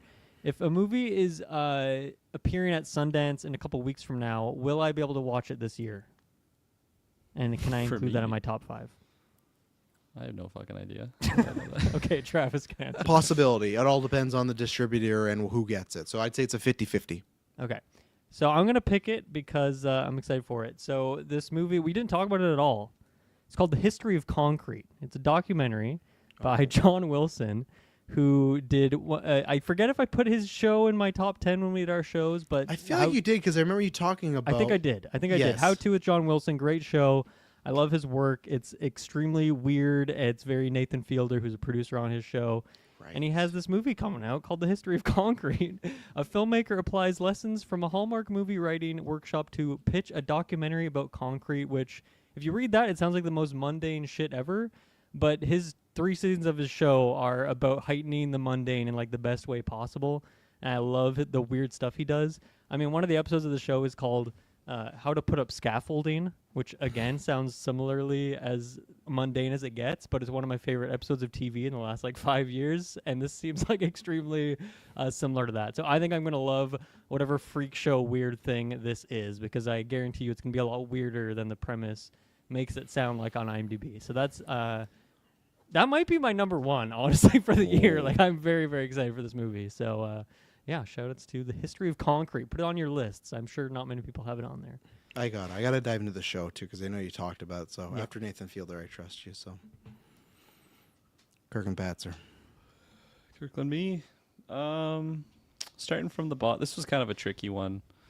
Number 5, I'm going to put Disclosure Day on there. I'm fucking hyped for this one. This is, I don't know what I'm trying to say here. It's getting late. So Okay. yeah, disclosure Just day. give us your list. Uh, You'll have another what chance the fuck to am talk I doing about. here, man? Luckily, there's a podcast next week. Whatever you want to say, you'll have another chance to say it then. There you go. Number 4. It's funny. I had Narnia here, and then Taylor told me about the Horseman and his son, so I just ripped that right off my Boy and the fucking Horse. list. Different Yeah. movie. That's different story. Take That's that that's off. not this. That's not this. I'm still very, very excited for this, and it's funny because my top 5 list, I was making it as we're going along. I literally just erased everything once we hit like the last 2 months of the year. Like there's Yeah, just it was- fucking yeah. bangers here to end off this year. So goodbye former list. This is what I have now. So yeah, Narnia, very looking forward to it. But top 5, it unfortunately doesn't make it on there because there's some bangers here. So I replaced it with Werewolf. Kirk was gonna give his, Good his pick, 17 good pick. honorable mentions. Not yet. After this cast, when we do Werewolf, our okay. follow up. Yeah. Werewolf, yeah. My boy Eggers, come on now. Number 3.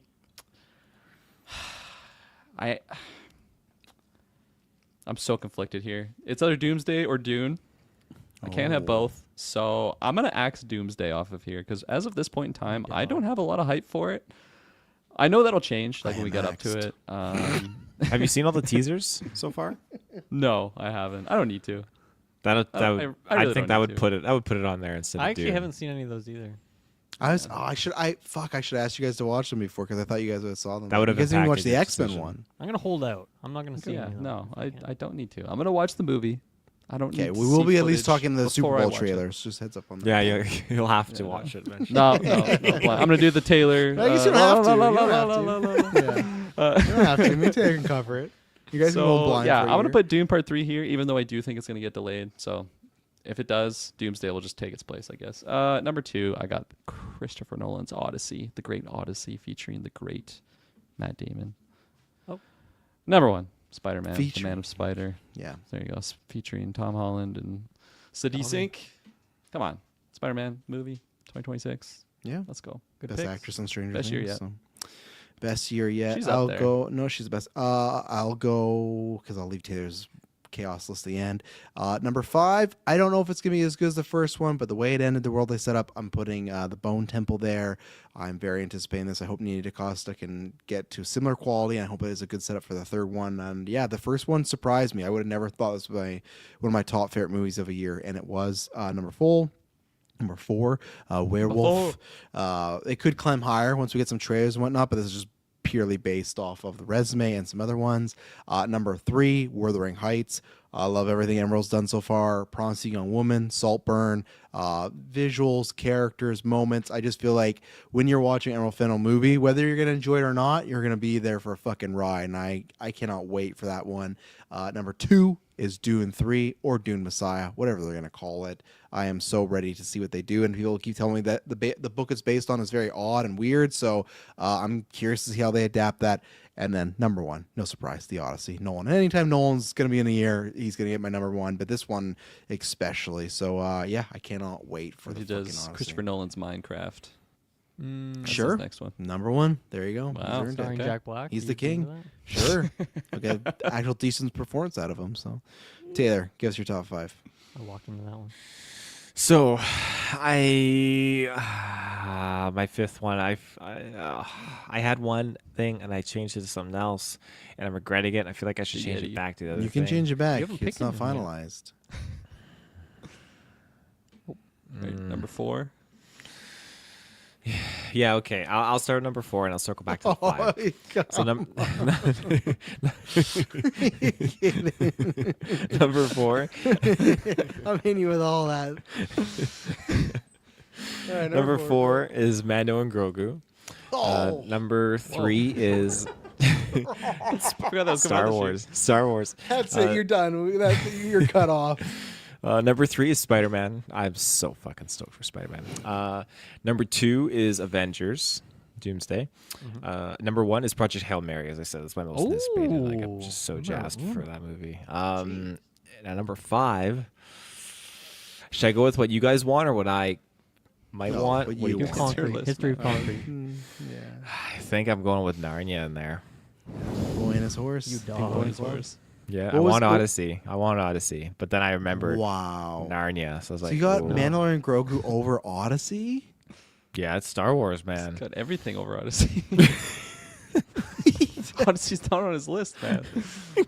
And you should put. Sorry, I didn't know Dylan was gonna talk. I'm sorry. That's brutal.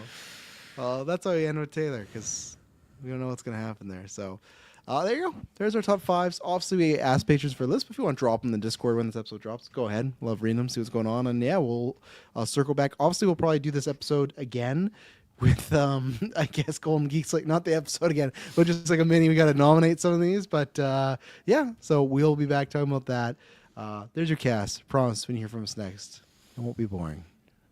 Bye.